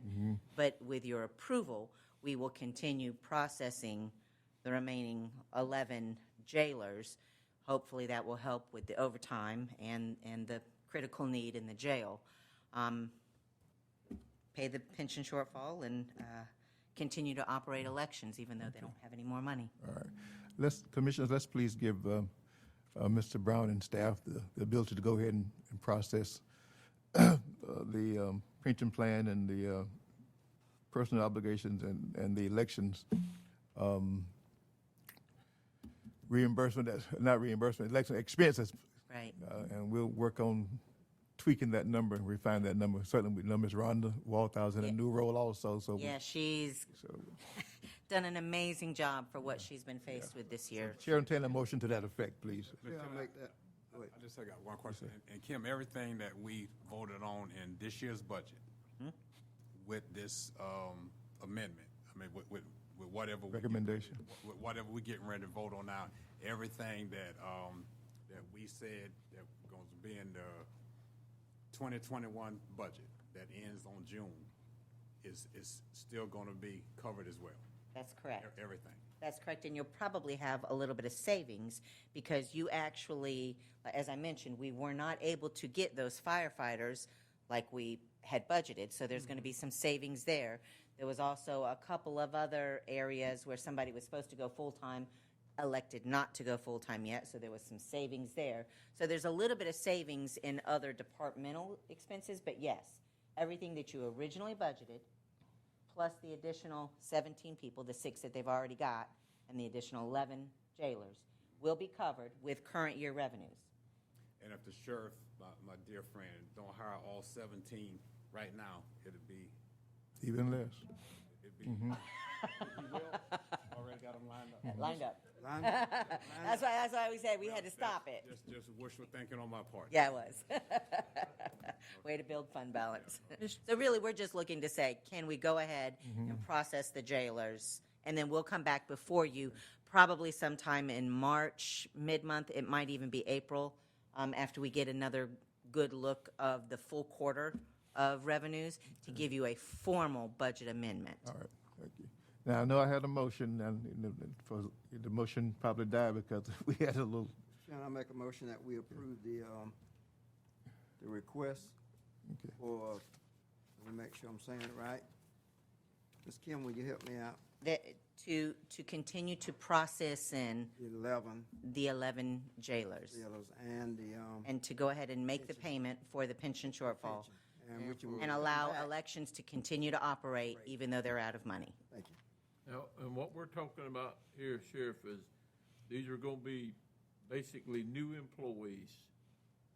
And we're not gonna be, so you won't be promoting anybody out of the jail to the road. That's all we're looking at then is the jailers. All right. Is that- Yes, yeah, I just wanna make okay, sure all right. that's what we're talking about. Can I count that as a second? Sir? Yeah, I guess you Okay. can count that as All a right, second. any other discussion? All right, everybody good? All in favor, raise your right hand, please. Get the sheriff out. Okay. Any opposed? Opposed? Okay. All right, thank you, Sheriff. All right. We hear back more in March. Mr. Long.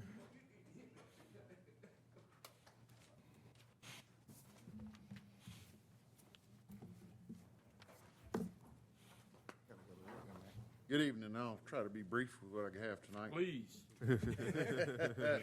All street improvements, we met with Gary out on the job site. We got neared that, design neared down. I'm gonna look at some stuff on Becky Street at Sequoia Avenue to make sure we get some, pavement things over there worked out for him. That was Olive Street. Yeah, Olive and Olive. yeah, 2 spots on Yeah, Olive. Olive and, Stafford and Olive and Cherrydale.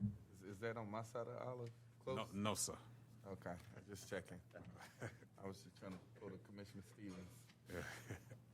We did some inspections out at Auburn Ridge subdivision. A couple things I gave you in the back. I've brought this to you before. The Department of Transportation gonna be doing some striping and some street signage for us.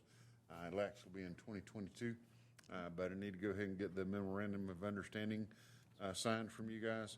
All we have to do is just make sure we kind of clean the edge, make sure that they have a clean place to go paint. So I will be talking to Kenny again one more time before the meeting to make sure that the city, there's 3 streets in the city, just make sure they'll be able to sweep the streets. But I would like to have this on the agenda so we can go ahead and get this signed and turned in. We did do some stormwater samples for some of our outfalls we have in Liberty County this month. With all the rain, it worked out pretty good for us. We worked a little bit on the Miller Park Fire Station layout. We got a meeting with architect coming up here pretty shortly. Yeoman's Road is pretty much underway. They hadn't started digging in the ground out there yet, but we've been out there meeting with the contractor, and the contractor's been laying out pipes and where everything's going. We've been meeting with some of the property owners so they know what's happening with their yards, and so we're getting a lot of feedback from the residents out there as we're going through it. So if you get calls, please let me know. That way I can help out with that, and I have somebody out there all the time just trying to make sure we have everybody covered. 3rd Street, they're pretty much done. We're just processing final pay request. That's all we're doing on that road. Mount Olivet Church Road, they might finish today or tomorrow. I didn't see if they finished today or not. We did have one patch that we had to do a little extra to. Out of all the patches we did, one just had so much water in it and such bad dirt, we had to do a little extra. But I think with, I'll probably come in right at budget or slightly over, but not very much at all. I'll definitely be within whatever contingency we have on that. Just kind of see what my weight tickets turn out on it. But other than that, that job went really well. We have a pre-con for Pioneer Road, and they actually want to move out there next week to do Pioneer Road. So we're going to try to go ahead and get Pioneer Road pre-con out of the way so they can get started. We did get the Stormwater NPDS annual report turned in. I guess I turned it in Sunday. It was due Monday. We have the ADA accessibility, which is basically sidewalk improvements and parking pad improvements. That'll kind of bring us up to being able to meet minimum ADA standards at our recreation parks so that you have access to different play structures. You have different access to the ball fields and different things like that. We also have a little bit of a sidewalk from Gill Park included in there that the Recreation Board would like to have included. That's part of the Gill Park project. Since the ADA project was all sidewalk, it made sense to go ahead and let sidewalk guys do some Gill Park stuff. The plans are ready. The bid documents are ready. We've updated all our estimates, and our estimates are within the budgetary estimates we did earlier. Mr. Brown is going to go back and look at funding to make sure there is funding currently available. Excuse me, that was an ill-timed cough, but he's going to make sure that we have all the funding for that, and once that's done, we're ready to go out for bid at your pleasure. Other than that, I hope I'm done and quick. Did you check the spot I mentioned to you on Lewis Frazier? Yes, Around the I curve. did. And there is a bump on there, and it's kind of right at that driveway. And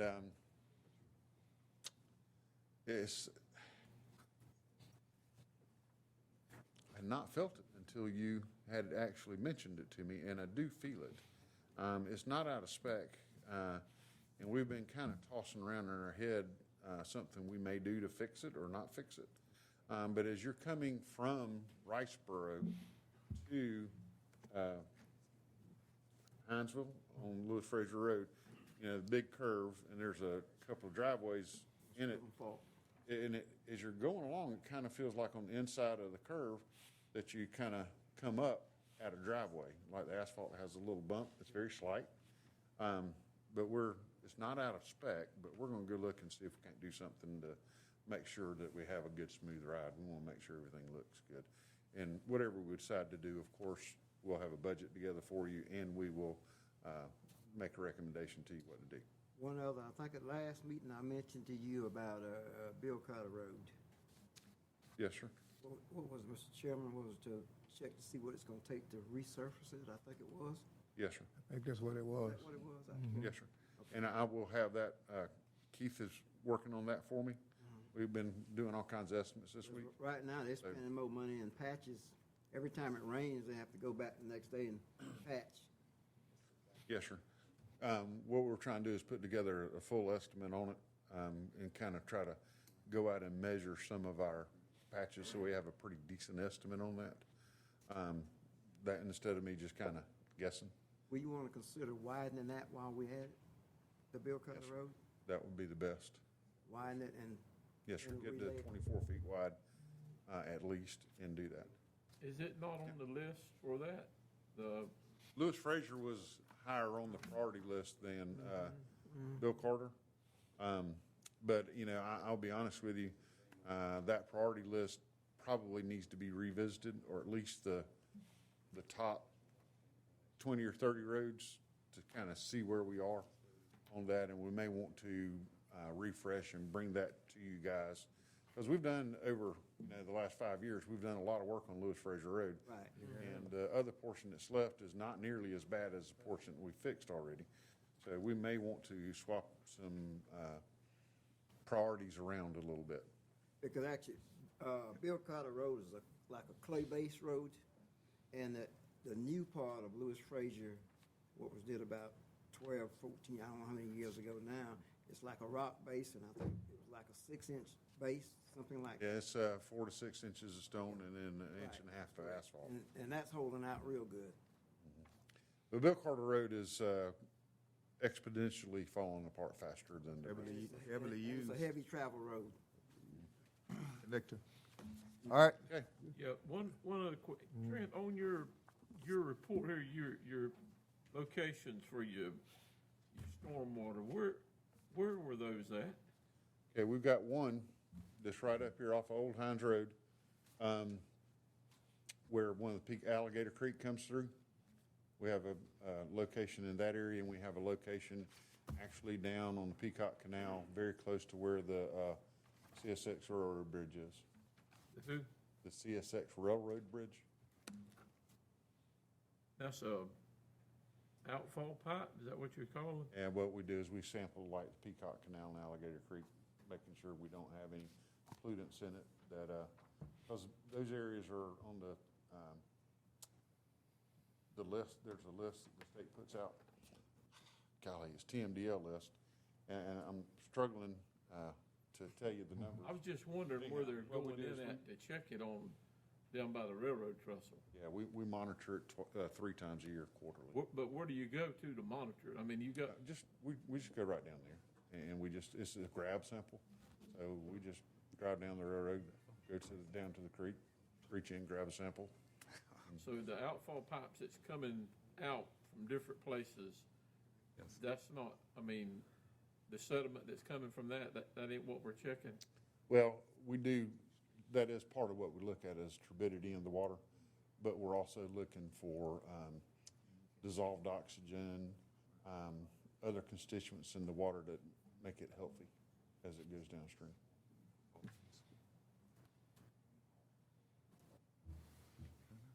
Try to keep it as, Yeah, I just try to keep wondered- it as minor as I can. Well, I was just wondering, the DOT was down there working on a project, and that goes into an outfall pipe and dumps into the Peacock, and I mean, everything from Brights Lake and off of 84 goes out of way behind the bus barn. And, you know there's oil and water coming from the bus barn into that ditch. And I guess that's reported, but if you catching it, a mile downstream, that's why I was wondering. Yeah, we don't try to go like all the way down to 17. We try to hit the areas as it's coming out of the urbanized area to kind of see what's happening. So, and the main thing is start building a database of how healthy the water is right there. Yeah. So, we don't have any requirements to clean it up right now. It's just really more building a database. So. All right. Good? Yes, sir. All right, Very thank you, much. sir. Appreciate it. Y'all have a wonderful evening. All right, Mr. Dodd, Thank you. EMA.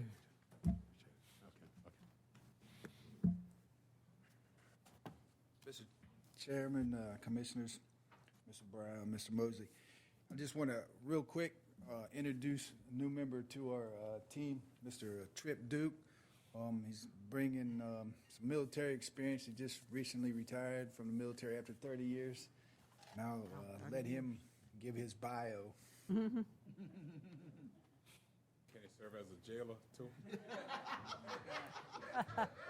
I cannot. Hey, we said we need some cross. Good evening, everybody. Thank you very much for having me here. I really appreciate it. Appreciate the opportunity to serve you, to serve the people of the county. I want to thank Bob, Mike Hodges, and Mr. Brown for bringing me on. Originally, I'm from Hilton Head. Don't hold that against me. I do live in Liberty County now. Good. I did spend 30 years in the military. I was stationed at Fort Stewart twice. First time was in 1997, and recently in 2016, where I just retired. So I did not work for about a year and a half, got really bored. So I was looking at something to do, especially for the county. Had the opportunity for the EMA office, and fortunate they brought me on, so thank y'all very much. Look forward to serving. I'm not talking about money, so Are you okay with me? appreciate that. And not long-winded, so any questions, thank y'all very much. Thank you, sir. Good to have you aboard. Thank you very much, Commissioner. Have you aboard. Thank you, Bob.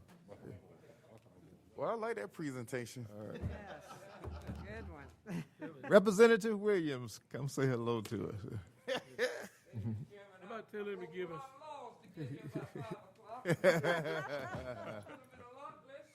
About your bio. But I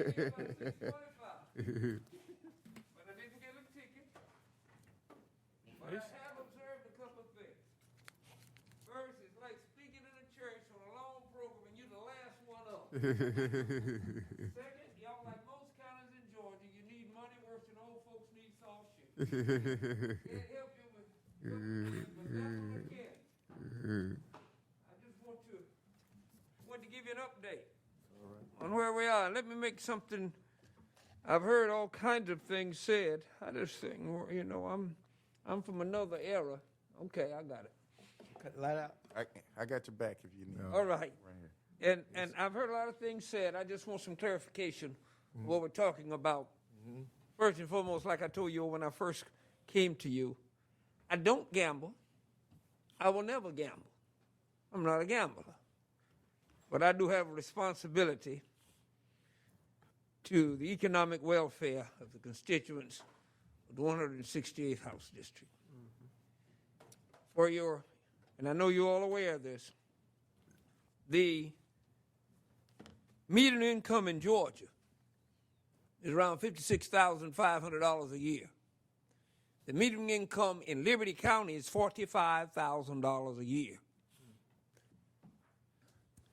Now, I'll tell you in just a minute what that means. First, it means we got a long ways to go economically.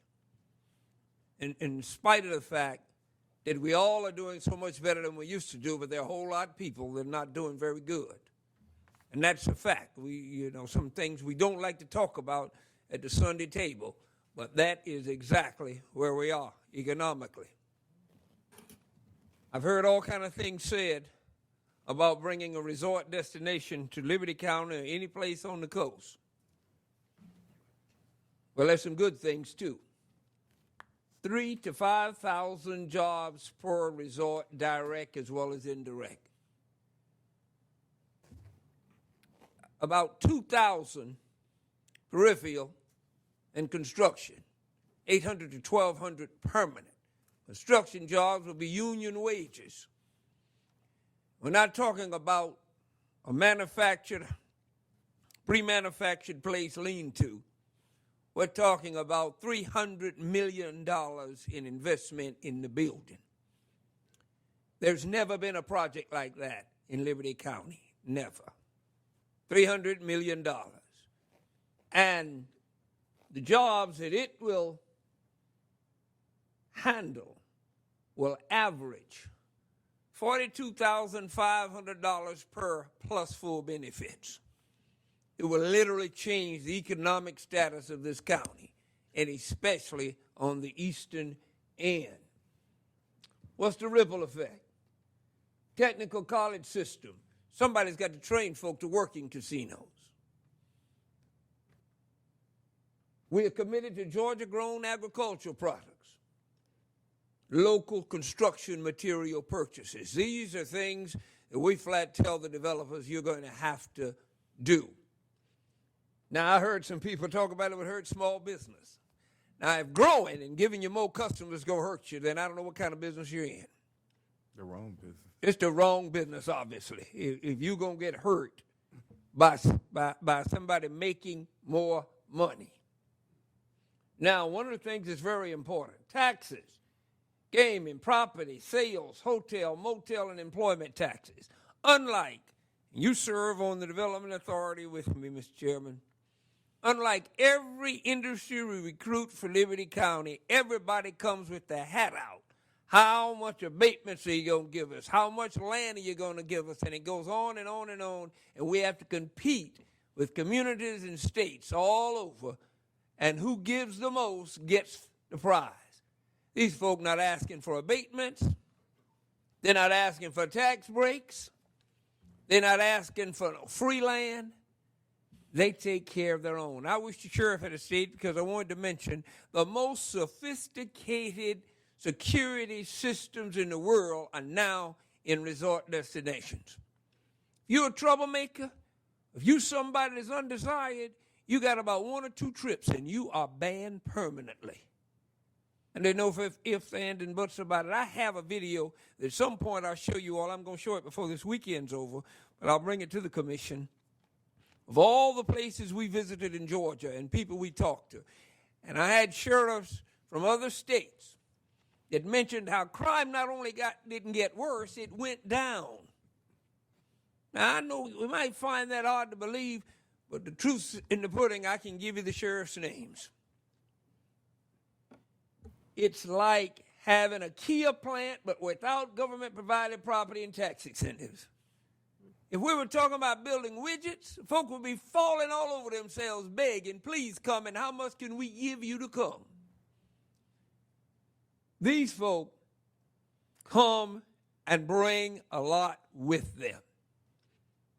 Testimonies all over this country talks about fire departments that got fire engines because in Midway they won't have a fire engine to accommodate a 3 or 4 story hotel building, 5 stories.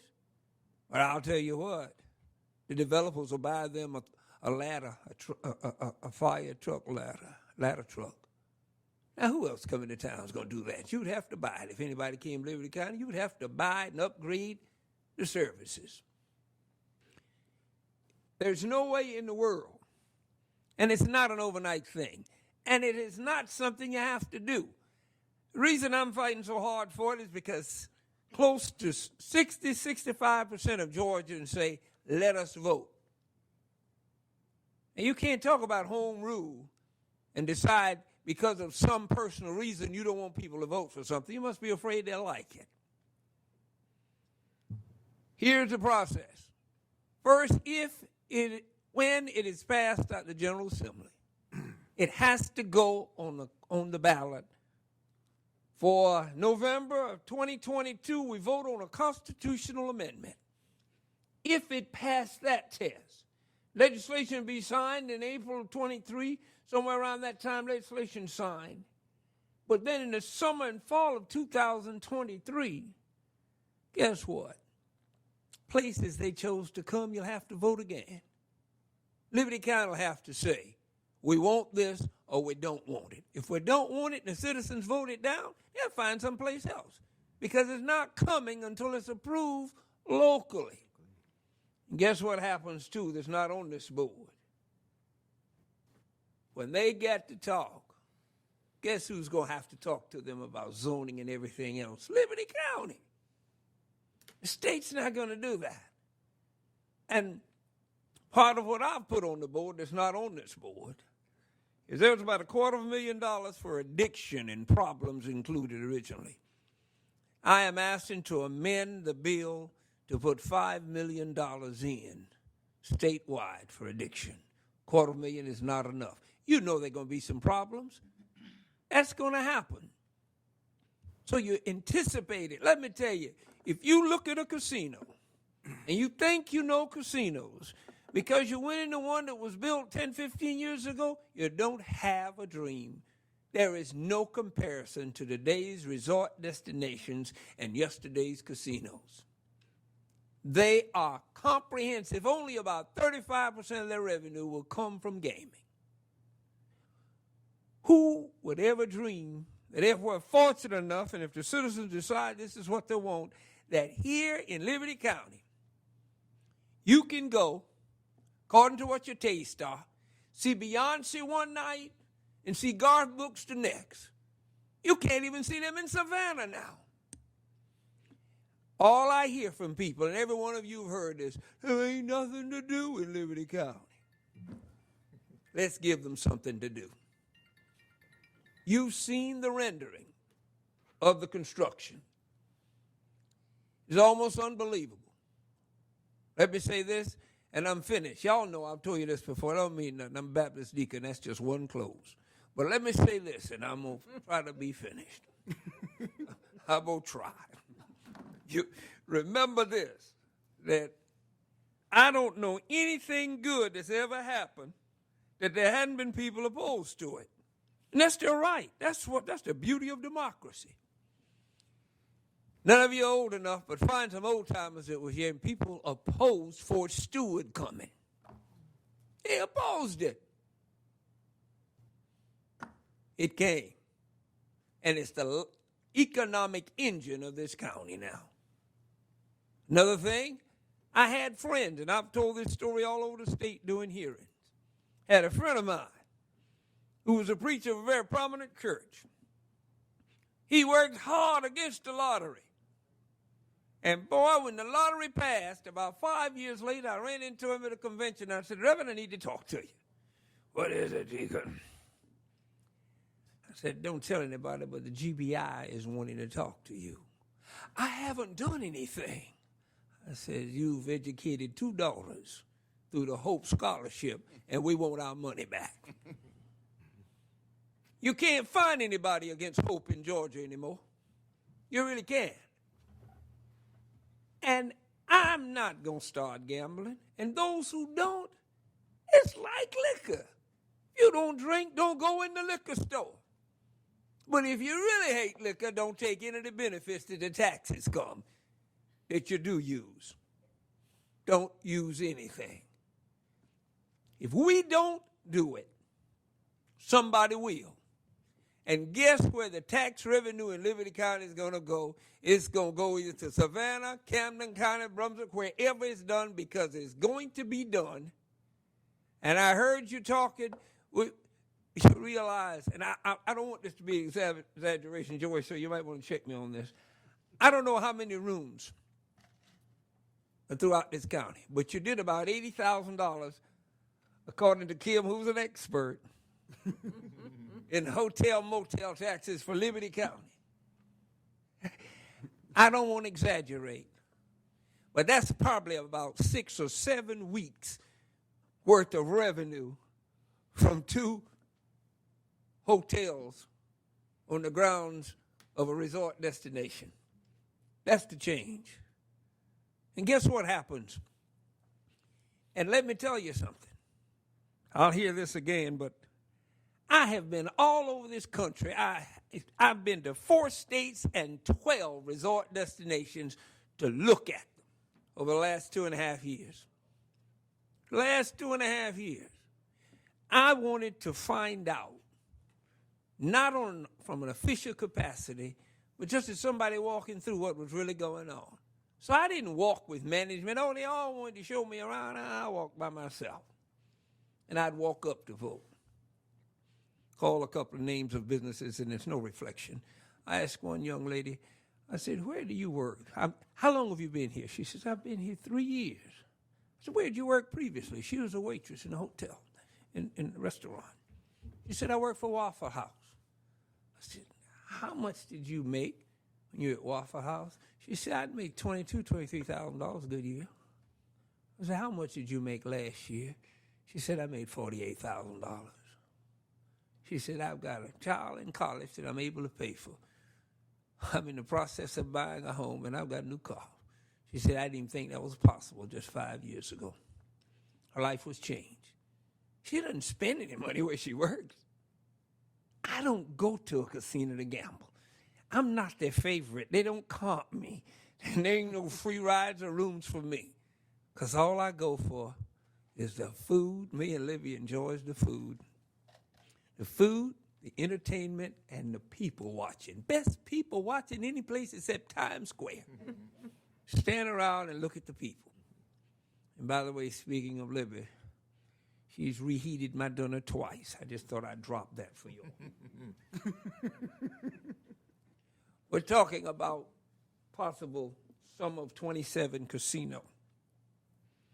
But what we're really talking about is some of the things you were talking about tonight, financially not being a problem. It becomes a tourist attraction. Do you know 75,000 people a day pass down 95, and we get that much with the little we have at the intersection at 76 now? 75,000. They expect 6,000 to 7,000 people a day to come to that resort destination. There's a whole lot can happen. I'll entertain any questions you might have. If I can't answer them, I'll just tell the chairman to take it. Any questions? Questions for Representative Williams? Commissioner Stevens. Representative Williams, I think that's what we needed was a good presentation for number one, and I think that's going to clean up a lot of the, I'm going to say, what the street committee had. Oh, it's heavy. and we appreciate you taking the time to come and update us. And we'll see where it lands at, because there were a lot of misconceptions that it was already coming. Oh, I heard things all over. It's so fun. It's nowhere like coming. Yeah. There's only interest at this point. You see the journey that's ahead. State's got to approve it first. The voters have to approve it. And when the voters approve it, Liberty County has to approve it. And if Liberty County says no, they just go someplace else. Because they can't just, it's not the deal where they can come in and say, I'm going to sit right here. No. A referendum will have to be held. And the voters will decide who. Now, I know there's some folk that has done good, and some people are retired. A friend of mine used to call them the jumpsuit crowd, who've already made theirs and enjoying it, and forget about the kids that need to make it. Forgot to tell you, where's the tax money going? We have what is known as the 50-50 plan. 50% will go into an opportunity fund. We estimate that opportunity fund will be anywhere from $500–600 million. So let's just say $250 million goes into what is the opportunity fund? The opportunity fund will be there for students whose families are below the median income, which means about 65–70% for Liberty County will be eligible for scholarships. And unlike the Hope, they won't have to be honor roll magna cum laudes. They just had to have a desire to go to college and willing to stay in college.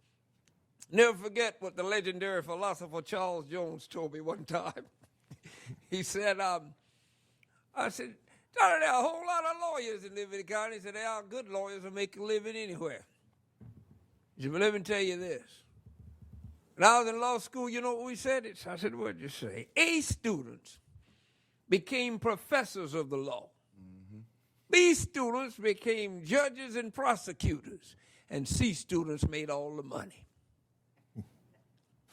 Got a lot of kids that can do well in college who don't qualify under the traditional hope. We have children at Armstrong, but mostly Savannah State, drop out of college before graduating because they needed an extra $700, $800 to pay fees and books and stuff and couldn't do it and had to drop out of school. That would be eliminated. And under the median income, if you run the numbers, that covers all of Georgia, all nationalities, all ethnicities. White kids, black kids, if you qualify under that, you can get a piece of money and go to school. We've come a long ways in education. We still have a long ways to go. And a lot of kids out here would go to college if they could afford it. And the kids, and I'm so glad for the Zell Miller Scholars, the cream of the cream, the A students, $500,000 worth of scholarship offers. And there's Julie and Paul, who happen to be CC plus, not one scholarship. And they got a grandmother and a granddaddy who's scuffling and can't afford to send them to college. So they miss the college experience just for the sake of getting the money. If you don't like gambling, but don't stop this town, county from prospering. There it is on the board. Now, when I see the chairman, Deacon Bold, leaving like that, I know it's time to start singing, "Blessed be the tithe that binds." Pull out the collection plate. Any other questions for Representative Williams while he's here? There being none? Mr. Chair, well, I think I have a few questions and a couple statements real quick. Representative Williams, I thank you for blessing us with your time. And, you know, I know you have a extremely busy schedule. So Wait till y'all get the bill. I know it. There you go. There you go. No, I'm going to take it off the Highway 84 money. Absolutely. But I know you were talking about money, and of course, you know, with me being on social media, I put the question out and asked a lot of the citizens in Liberty County how they felt about this, like I've done before, even with the Family Entertainment Center that I proposed. That was a shameless plug. Y'all catch it later. I saw it. There we go. And the thing about it, I read your article, the article that was put out by the Coastal Courier, and those numbers that you threw out was roughly 70%. And actually, the small poll that I received was roughly, you know, plus or minus around that same. So, you know, regardless if you poll 1,000 people or you poll 100 people, statistically, the numbers are still about the same. But more importantly, I know the ones who were against it, a lot of their issues were things that I think that you did address with us tonight. And more importantly, I think even with me, I was concerned about a huge company coming like that, and then, you know, we give them abatements, and then we don't win. Yeah. You addressed that. And then another concern of mine was about them giving back into the community, especially just like you were saying, with our sheriff coming here, you know, requesting, and I'm not against his request, but again, when we're looking at crunching financial numbers, anything to me, and of course, there's no question about it, I'm progressive. So, and I agree. Listen, I could pass that place 10 times, but if I don't want to stop, I'm not going to stop. But if I want to stop there every 10 times, I will. So I totally understand that. But I guess with my generation, let me speak from my side. I know for a fact that we have a lot of people my age, you know, even from 45 to 25, who left Liberty County, who would want to come back to Liberty County, but there's nothing for them to do. There's nothing for career base for them to even come to. So I'm always in support of my generation having something to come back to Liberty County for. And another thing I think that you really touched on is, again, with Hope Scholarships. The benefit of you know, a lot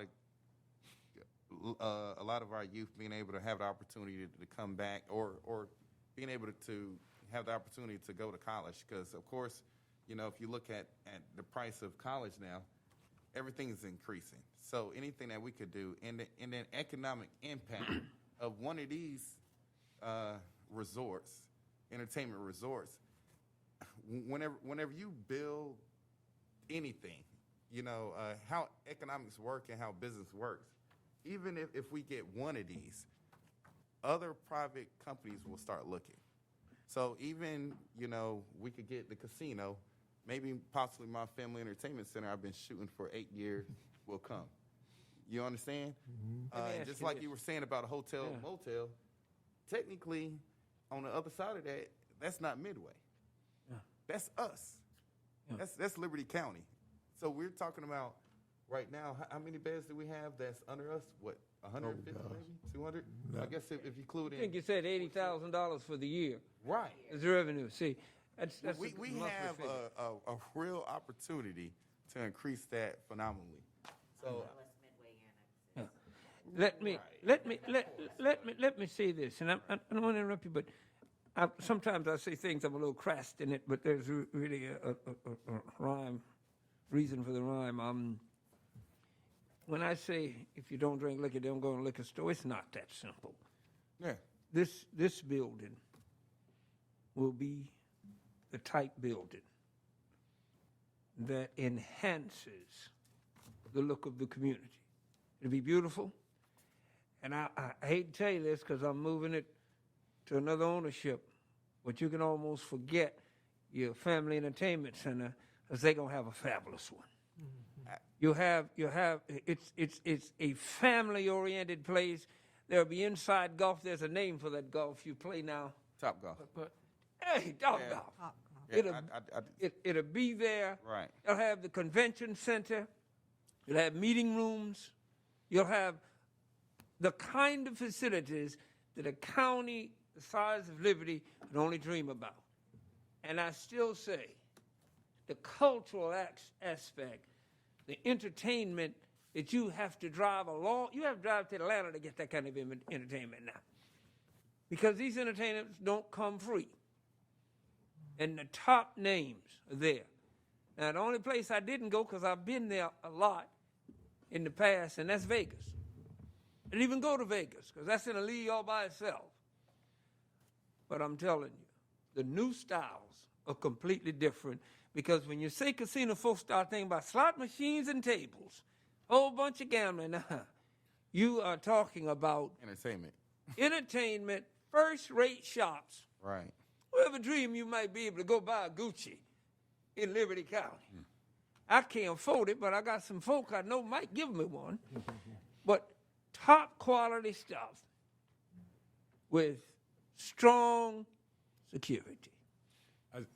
Yes, sir. Al, you had said that that you was going to, make suggest or make sure that they put $5 million in for addiction. That's my suggestion. Okay, yeah, I think that's good. Yeah, How much you think you could put in there for refunds? Well, funny thing about resort destinations is they only refund the heavy hitters who lost $1 million and they throw you $5,000 to help you get home. So they can come back. Yeah. But I really think that just to be in the running is important, to be in the mix. And there are those that think that we're in the mix because Savannah don't want it. Mm-hmm. We're in the mix because we got a better spot. Absolutely. It'll still be called the Savannah area. But you realize from that intersection, you can be at the airport in 25 minutes. That's quicker than you can come from Tybee. So it's an ideal location, and it's not congested. And there's enough land to make sure it won't be. There's a 190-acre piece out there to build on. Plenty of land. And these folk, I've checked them out. There are about 5 that's looking. They're all community-friendly corporations. That means they help nonprofits. They help the community. They help county government.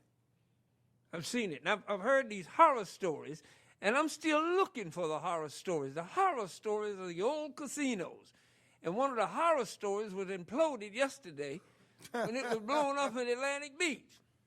And those are horror stories. Atlantic Beach was a dump before they put the casinos there. So come on now. I like apples to apples, oranges to oranges. And some of these places where, you know, Connecticut's supposed to be, look, the state of Connecticut doesn't even have anything to do with the 2 casinos that are there. Those are Indian casinos. They only get 25% of the slot machine revenue. A pittance compared to what?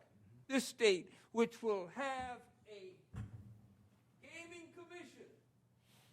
Licensure starts. The gaming commission. The state will be responsible for licensing. That's not true in Indian territory. They're a free sovereign nation within this nation. But there's a lot of misleading stuff out there. A lot of it. What's the closest casino to right here? Is it Tunica? Now, if I told you, you'd think I'll go there a lot. No, I'm just yeah. It's Tunica. But no, Tunica is an example of how not to build a casino. Because it's a dump. Yeah. You have to fly into Memphis and drive almost an hour to get to it. Right. And it still booms. But it's nothing like what we want to build here. Because it looks like it's a remanufactured place. Yeah, it does. I think it's the Golden Horseshoe or something like that. But that's not what you're looking at here. You're looking at a quality building that's going to bring quality jobs. And as bad as it is in Tunica, I've talked to some folk work out there too. People who were seasonal farm workers for once in their life gets a good paycheck and get paid every week. Plus benefits. Folk who never had health insurance in their lives now have health insurance. You know, you don't think much of health insurance if you got a good job with good benefits. Everybody is not as fortunate. Folk have to choose between eating and buying medicine, many times in this land of billionaires. I'm off my soapbox now. Pass this around and we're going to go ahead and get money. I'm glad you wore your big hat, because I don't want no little money. Thank you, sir. I just wanted to say, there was a lot of things. I've got a lot of emails from people, and some of them I know and some of them I don't know, and some of the things that we're talking about, you addressed them tonight. Sure has. But I mean, I'm like you. I was raised in a household of Mr. Lonzo wouldn't even let us have marbles. There was no gambling at all right there, but at our house, and I mean, people's going to have the opportunity to vote for it or against it, just like they do for anything else. And but I appreciate you opening up now. I'm not going to be able to be there Saturday. I get my second COVID shot, and I'm not going to gamble on that. There you go. Don't do it. Do that. I won't be there, Rep. I've already got an obligation in my other. Okay. All right. I'm not even the host. I am an invited guest to explain some things. But I don't think, and I've never done anything as state representative that I'm ashamed to talk to the citizenry about. I'll talk about anything because transparency. You might not like what I say, but you won't say, Hal, you never told me. 3 years I've been working on this project. We toured the state in 19 and took testimony. And I'll show that video Saturday of the testimony we took all over this state. And it was not one-sided, it was pro and con. We had those who didn't want it, those that wanted it, so it would be a well-balanced presentation. The whole story was told. Whole story was told. And I'll always try to tell you the whole story. And when I get ready to retire in about 30 years, you will say. Well, I'm a little bit upset that I heard tonight, and, I mean, we've got an administrator and a chairman, and y'all all work closer together. I mean, I do see Commissioner Gillard and some of my other commissioners, but to understand we were gonna have another brigade here is news to me.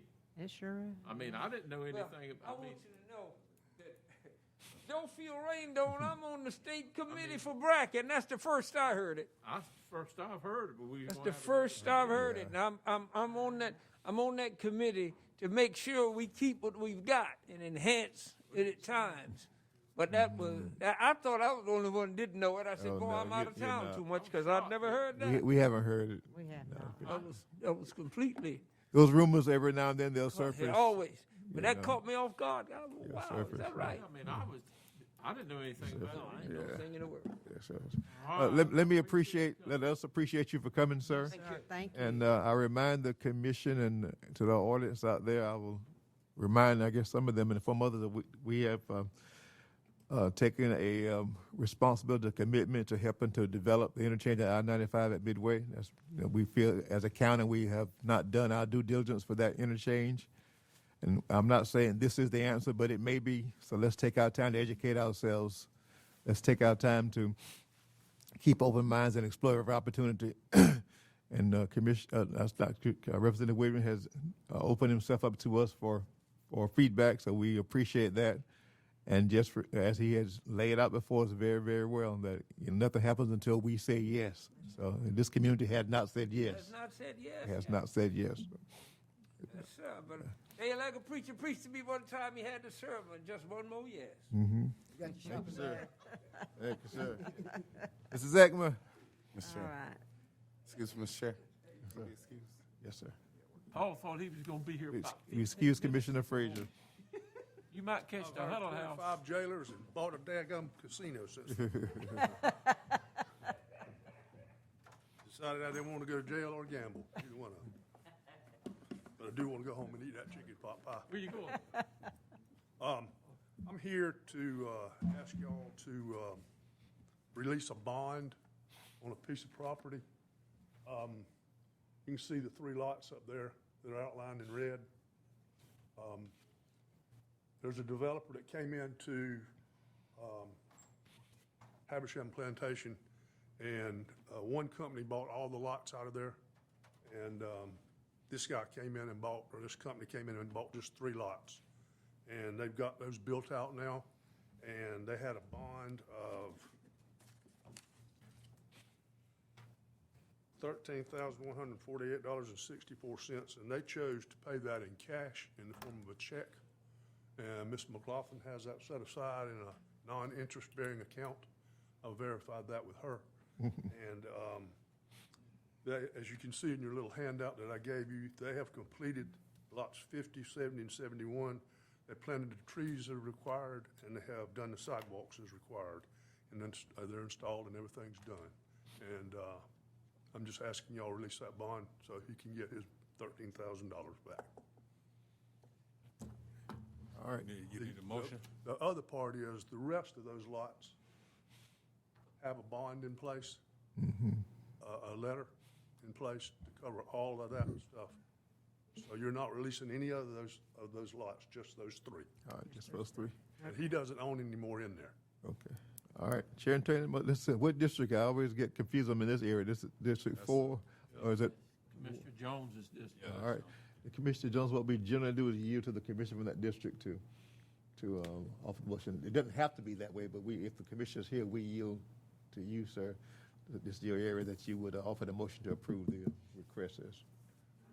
Mr. Chairman, I guess being the newest member of this distinguished body, it's a lot of things that I still coming up to speed on and I'm not aware of. And this Habersham development is in my district. I understand that by if we release this bond, then that would relieve the developer or the property owners of anything going forward that hadn't been completed, hadn't been done. And then we as the county would have liability or responsibility for anything that's not completed. pretty much. So these 3 lots, 1, 2, 3, right? Yes, sir. Yeah. We're releasing bond just on these 3. The others are Just still on here. just on those 3, and everything that was required has been done. Yeah, he's verifying that it's been done, and Mr. I've walked on it myself. Yeah. And Mr. Long's inspector walked with me on it. But it's just these 3, not the whole subdivision. Yeah, just not these. the whole subdivision, just those 3 lots. So we're saying he's good for these. All right, so you, Paul, you are satisfied that everything is complete Absolutely. and it, Absolutely. Question, good. Everything's and done we as still will keep the bond Bond's on gonna- the yeah, other. Oh, yeah, the bond remains on the whole rest of the subdivision. Okay. This particular man doesn't own any more lots in there. Okay. All right, I would, being a representative for that 4th district, I would like to make a motion that we move forward in releasing the bond to this, on these properties. These 3 lots. I'll second it. Okay, motion and second. And Commissioner Jones, I appreciate you for saying that, not just jumping out there, but saying, I'm new to this process, but it's a recommendation from staff really, saying that everything is in order. Without that being said, we would not move on it, sir. If anything go around, hold Trent long. That's our process. That's our process. You're right, and if something comes up later on, then we call it to the carpet. You told us on February that, what's the date, y'all? 18. 18, yeah. Yes. Yeah, all right, that's kind of how it works. All right. Thank you. All in favor of the motion, please raise your right hand to approve the, thank you, those opposed. All right. And that was cash money? Cash. Have you got somebody to carry it to him? You want to volunteer? I can tell you, as often as he's called me, he'll come get it. Thank y'all. Thank you. Appreciate it, Paul. Pretty patient. East Block election. Mr. Chairman, yes, sir. This is a agreement to conduct the East Splash election for the Board of Education, much like we've done with some others for them. What this calls for is for them to pay 50% of the cost, although not required to. And that election, special election, to be held on March 16th, 2020. This has been our tradition with the BOE, right? When we go halves with them. That's in my district, Mr. Chairman. I make a motion that we. Is there a second to the motion? Second. Chair, I got a question. All right, question? I mean, did we, when it says in paragraph 3, it says 50% will be paid by the Board of Education, correct? Mm-hmm. Yes, sir. So the other 50% is going to be paid by the Board of Commissioners Be paid out of the election budget, yes, sir. out of the election budget? Correct. Did they have this in their budget? No, sir, but Ms. McLaughlin did that takeoff on this also as an estimate for what the 50% cost would be to us when she showed the number earlier tonight. I mean, I don't have a big issue, but I just got some questions about it. I mean, if they had held this election in November, it wouldn't be no cost, right? Potentially not, yes, sir. Yeah, because we had election up. Right. Mm-hmm. Mm-hmm. So, I mean, so this was a Board of Election Well- decision? No, sir, Board of Education, Board I of mean, Education. no, wait a minute. Was this the Board of Election decision to pay the other 50%? No, sir, it models what we did for them for a special election when they had a vacated seat last time. But it models that. And if I'm correct, sir, if the election had been held in November, they wouldn't have paid anything because Right. the Oh, county that's was. correct. Nobody That's would have. correct. So this is a better deal for us. Getting half of the cost here. Had it been November, they wouldn't have paid anything because we were having an election anyway. Well, I think what he's saying though. Have the additional cost either. Yeah, correct. Yeah. Right. Okay. So this will be a continuing on process if this comes up, just like it is. But that's what we had been doing. We can certainly discuss it going forward. We need to discuss it Yeah. later. We'll go with this, but we need to discuss it later. Yeah. Let's see, where am I? Ready for vote? Yeah. All in favor, raise your right hand, please. Okay, all right.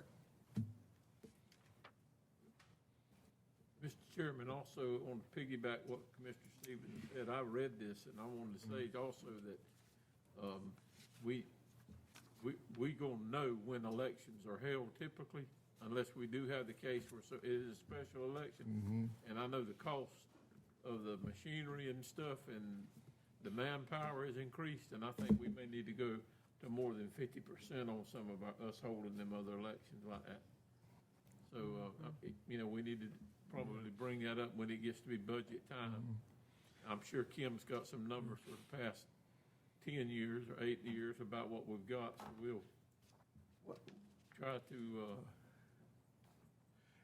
Well, we inherited this. The gears were already in motion. Yeah. So we did the best we could based on Well, what we yeah, had I done understand. before. I yeah. do, but I Without going into, y'all, What does it roughly are you cost following for me?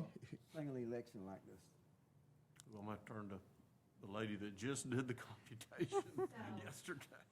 I did my best to look back at the costs that we incurred in November, which were significantly more than any other election because we had So many. triple the staff. So the cost of the November election was well into the hundreds of thousands.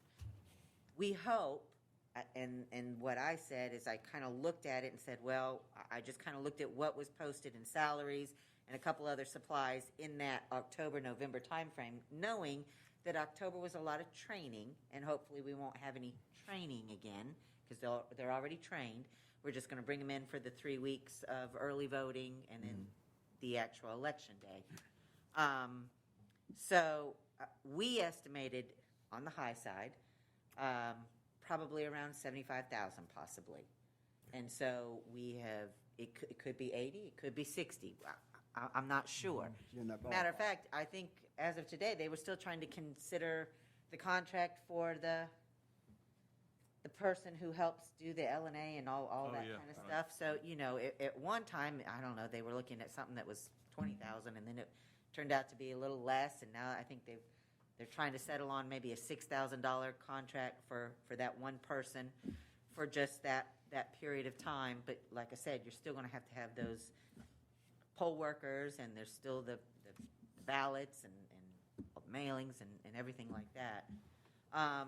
But I would agree with you. I think you need to well, talk about. I mean, We charge municipalities 100%. So I would agree with you. It's something you could look at in the future. What was presented to the Board of Education was 50%. They agreed, and that's kind of where we're at. well, I think we need to look at it across the board. I think that, I mean, you don't want to be hard about it, but I mean, you used to have one deputy. Yeah. And now you've got to have Yeah. a city policeman or a deputy at every polling place. Yeah. And all of that adds up, and you Very know, expensive. we used to buy excavator for $100,000. Now you can't even hardly buy the fuel for a month for $100,000. So I think it's time to just look at it. But it's over with now. We done voted. Yeah. I promise you, this came up among our circles too, the very same questions because of where we are financially. Yeah, and it is disappointing that nobody actually signaled to us during budget time that they were going to do this. We inherited. And then I understand. have the whole COVID restrictions and, you know, standards that we have to meet is kind of over the top. Okay. And there's a new interim, that, you know, all the pictures that y'all know. Well- But thank you for your support, Commissioners. I appreciate that. Yeah. But you're right, going forward, we will reevaluate. Thank you. All right. McCall and Associates Agreement? Yes, really, I think just a formality here. We've preliminarily, as you know, been working with Mr. McCall really for a little while here. He's actually produced no hard documents yet, but we're to the point we've already done the space planning for the Miller Park Station and are ready to really engage him to do some design drawings, some preliminaries for the board to look at. And this is to just formally approve his contract, standard American Institute of Architect contract at 7.2% of project cost, which is definitely in the ballpark. Those costs run from 7% to 7.5% usually on architectural fees. Just need a formal motion to approve to go forward with that, sir. Yes, sir, Commissioner. Mr. Brown, just got a question. Mr. Brown? Just got a okay, we're using McCall and Associate, right? Yes, sir. How did we, and I'm not saying nothing's wrong with it, just asking. Understand. How did we arrive at McCall and Associate? Did we put it out? Is this something that we have to put out for bid with him, or we just go ahead and accept McCall and Associate? I mean, I'm just that. Sure. It is not a requirement that you put those specialized services out for bid. Paul really was selected because he's helped us before in some of the similar type design and is familiar with a lot of the stuff that's really wanted locally from the fire division. I mean, and the reason why I asked that, because I know we've got young people who are constantly coming out of high school, going to all kind of college checks and everything else. And, you know, I don't want to see those people get constantly locked out by not being able to engage in certain things such as this. Right, yes, You sir. know, Yes, sir. We would, moving forward, in fact, we'll need to have this conversation about the EMS stuff too, as you do that building. If you certainly want to take proposals to do that, most of the time you see proposals from architectural firms for projects like the Justice Center, where it's a $20 million project. And you'll interview them, you go through a process to do that. Generally, and this is even, this is several millions of dollars, generally qualifies as a smaller project. You generally look for architects that have experience in that class. And, I mean, really, there's a lot of architects wouldn't even be interested in a project like this because of its size, and certainly with EMS. But surely, if that's something, if the board wants to engage going forward, but sure. We No, can always. it was just Sure, something absolutely. that Good question. came across my radar screen. Yes, sir. Good question. Mr. Chairman, Yes, sir. Mr. Brown, so at the present, we don't have a system of, I guess, soliciting bids on these projects now? Well, under Georgia bidding law, you are not required to, and I'd want to call it a proposal, because you wouldn't want to take a bid on a service like this, because you want to be able to rate a provider, whether it's for insurance or architectural services or engineering services, based on their qualifications. So generally, Georgia law lets you procure services one of two ways. One is through proposals, where you score them and consider price. The other is to bid, which road projects require. Even all that being said, professional services under Georgia law are not required to be proposed or bid. There is no law requiring that. And so when we did the Justice Center, we did exactly what Commissioner Stevens described. It was a very large project. We put that out statewide. We interviewed. We went through a selection process. We narrowed it down to 3. And then we went through a proposal review process with them and scored them. And subsequently, that architect was chosen. The size of the project matters a lot in whether you go through that formal process or not, and whether people are even interested in proposing on those small projects like this. So I hope I answered your question. We do have, we follow the Georgia procurement law, basically. Well, we as a county, we don't have a structure in place for, I guess, accepting bids or on even the larger projects, like for, I guess you say minority contractors, women contractors. We don't have anything in order to address those issues. Yes, sir, we do. The county has a procurement policy that talks about projects. Now, I don't want to misunderstand. What you're engaging here is a professional service to design a project. Once that project gets designed, then the procurement regulation will kick in as far as minority participation requirements that you've set in place, as well as certain other requirements for meeting bonds. So we're not building the project right now. We just want to get you to design it. And then when the project comes in, it'll be procured just like we talked. I'm just interested. There's a lot I still don't know, and I want to, be on the same page, sheet of music with everybody else when I decide, make these decisions. There's a lot we don't know. Yes, sir. Yes, sir.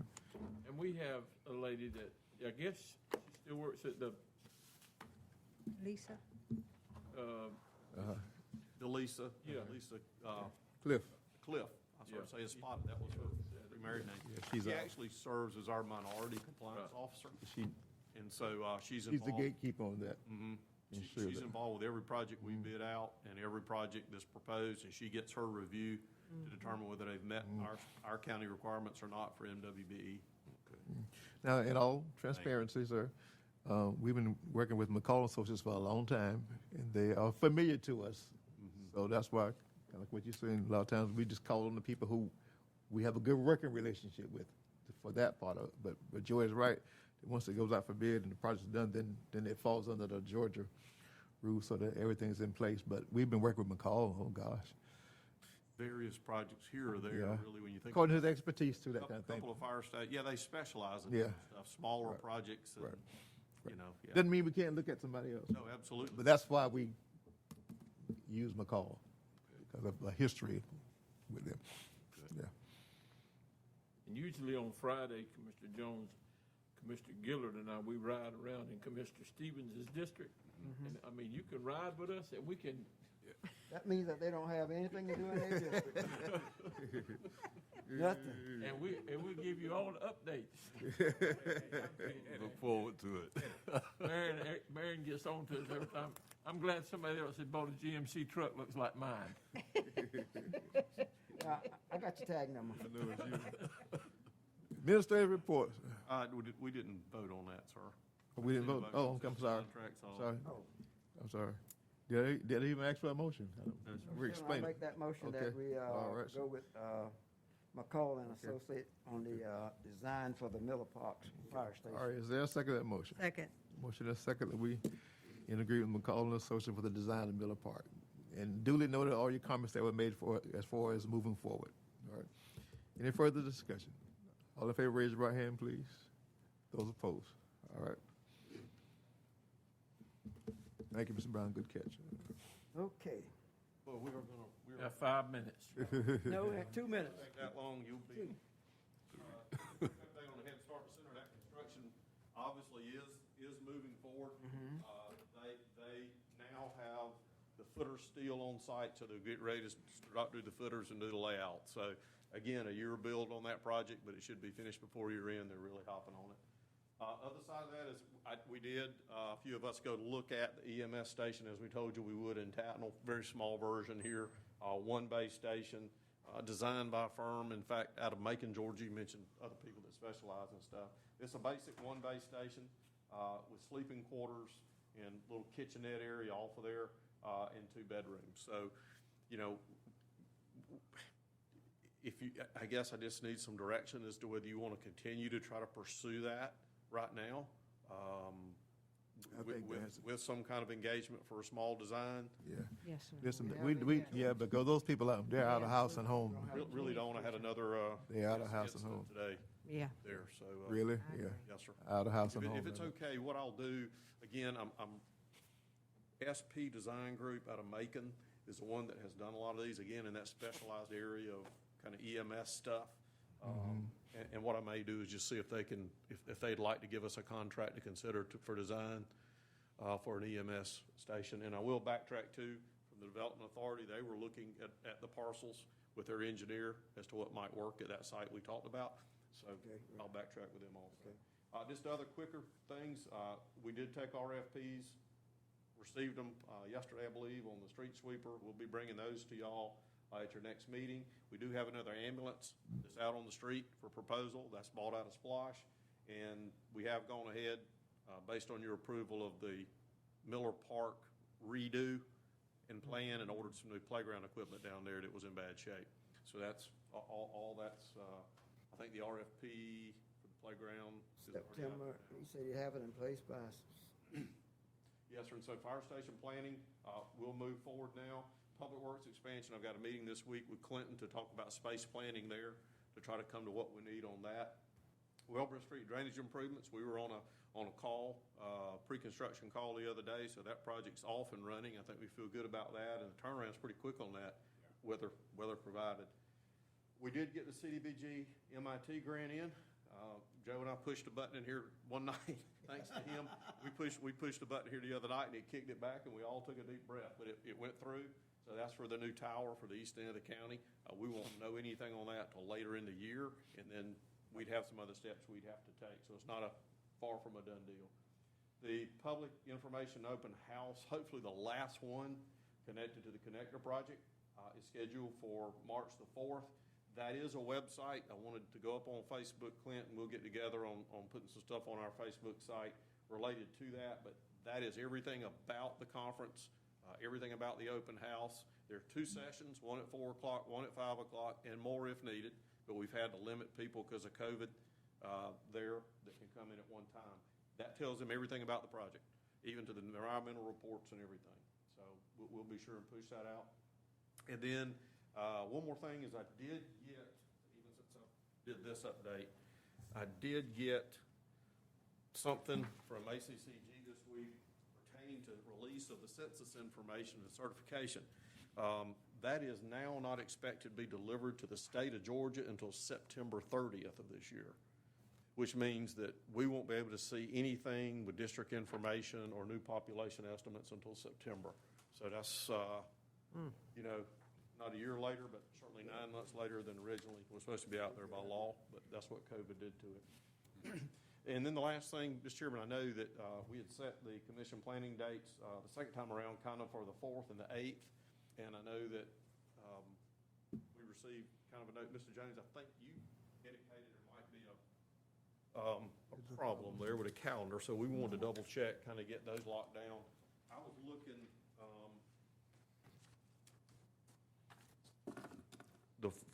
get into details here, but the 4th you're showing off before you go to morning shift, and then you're on mornings the 5th, 6th, and 7th. It was showing off on the 8th. March the 8th? No. Okay. Well, me and Justin just recently got back on the same shift. Right. I think he may have gave you that one from his shift where we were split apart. I'll double check tonight, but my schedule was showing I'll be on midnight shift. Okay. The 8th, which is Monday. Okay. And be getting off Tuesday morning at 6:30. So do y'all, I mean, y'all want to try to move to Tuesday? We're trying to lock down because we got to get the food. We got to get the. What 2 days are we looking at now? You're looking. You're looking at the 4th, which is a Thursday. Mm-hmm. Excuse me. I won't make that one. Sir. No? I won't make that one. What happened? We had that one already set aside. Something changed in your schedule? I've got a procedure to get done. Oh, do you? Okay. Well, maybe we better go back and. No, that's all right. No. I'm not saying because of that, but I mean, do you want to back up and punt and kind of? Look at 2 more dates. See, March the 4th that date is good. But it's not good for you anymore. Okay. Go ahead, don't, I mean, Yeah. So It sounds probably better. Is that all right with Gary? I'm good on the 4th. That's a Thursday. Yeah. I got a council meeting at 3 o'clock that day, but Yeah, we should that's, be. we'll be out of here by then. We'll work in the morning, spell right? Whatever's y'all's I'll try to get preference. off. I'm off on the 4th, yeah. You off, John? Yeah, I'm off. y'all. Whenever, All right. whatever we need. Mr. Stevie, just make sure you get any notes to us we need to have. Okay, so we're good on the 4th then, but we want to. Look at another. We want to do 8th or 9th tentatively. I just need to, we just need to know ninth's so we can good. lock down He the. needs to You good change for the it. 9th? Are you good for the 9th? I think so. I'll make it good. Are we gonna change the 8th to the 9th? which is that Tuesday. I'm Yes, sir. getting off that morning. I guess I'll just stay up and, Oh, my goodness. yeah, On Mondays, I have a conference call from 9:30. So I could. We'll have plenty of coffee. Okay, I may sacrifice. thank you. We'll go ahead and lock down and any questions, that's all I've got for you. Sorry for such a long. 4th and the 9th. You gonna We send won't us? be long on the 9th. Yeah. We won't be long. We make it work.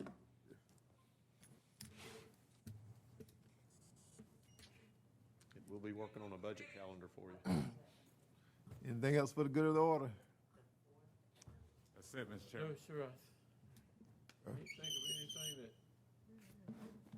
that hadn't already been said. All right, Chair, take a motion to adjourn. So move. Second. All in favor? All right. Okay.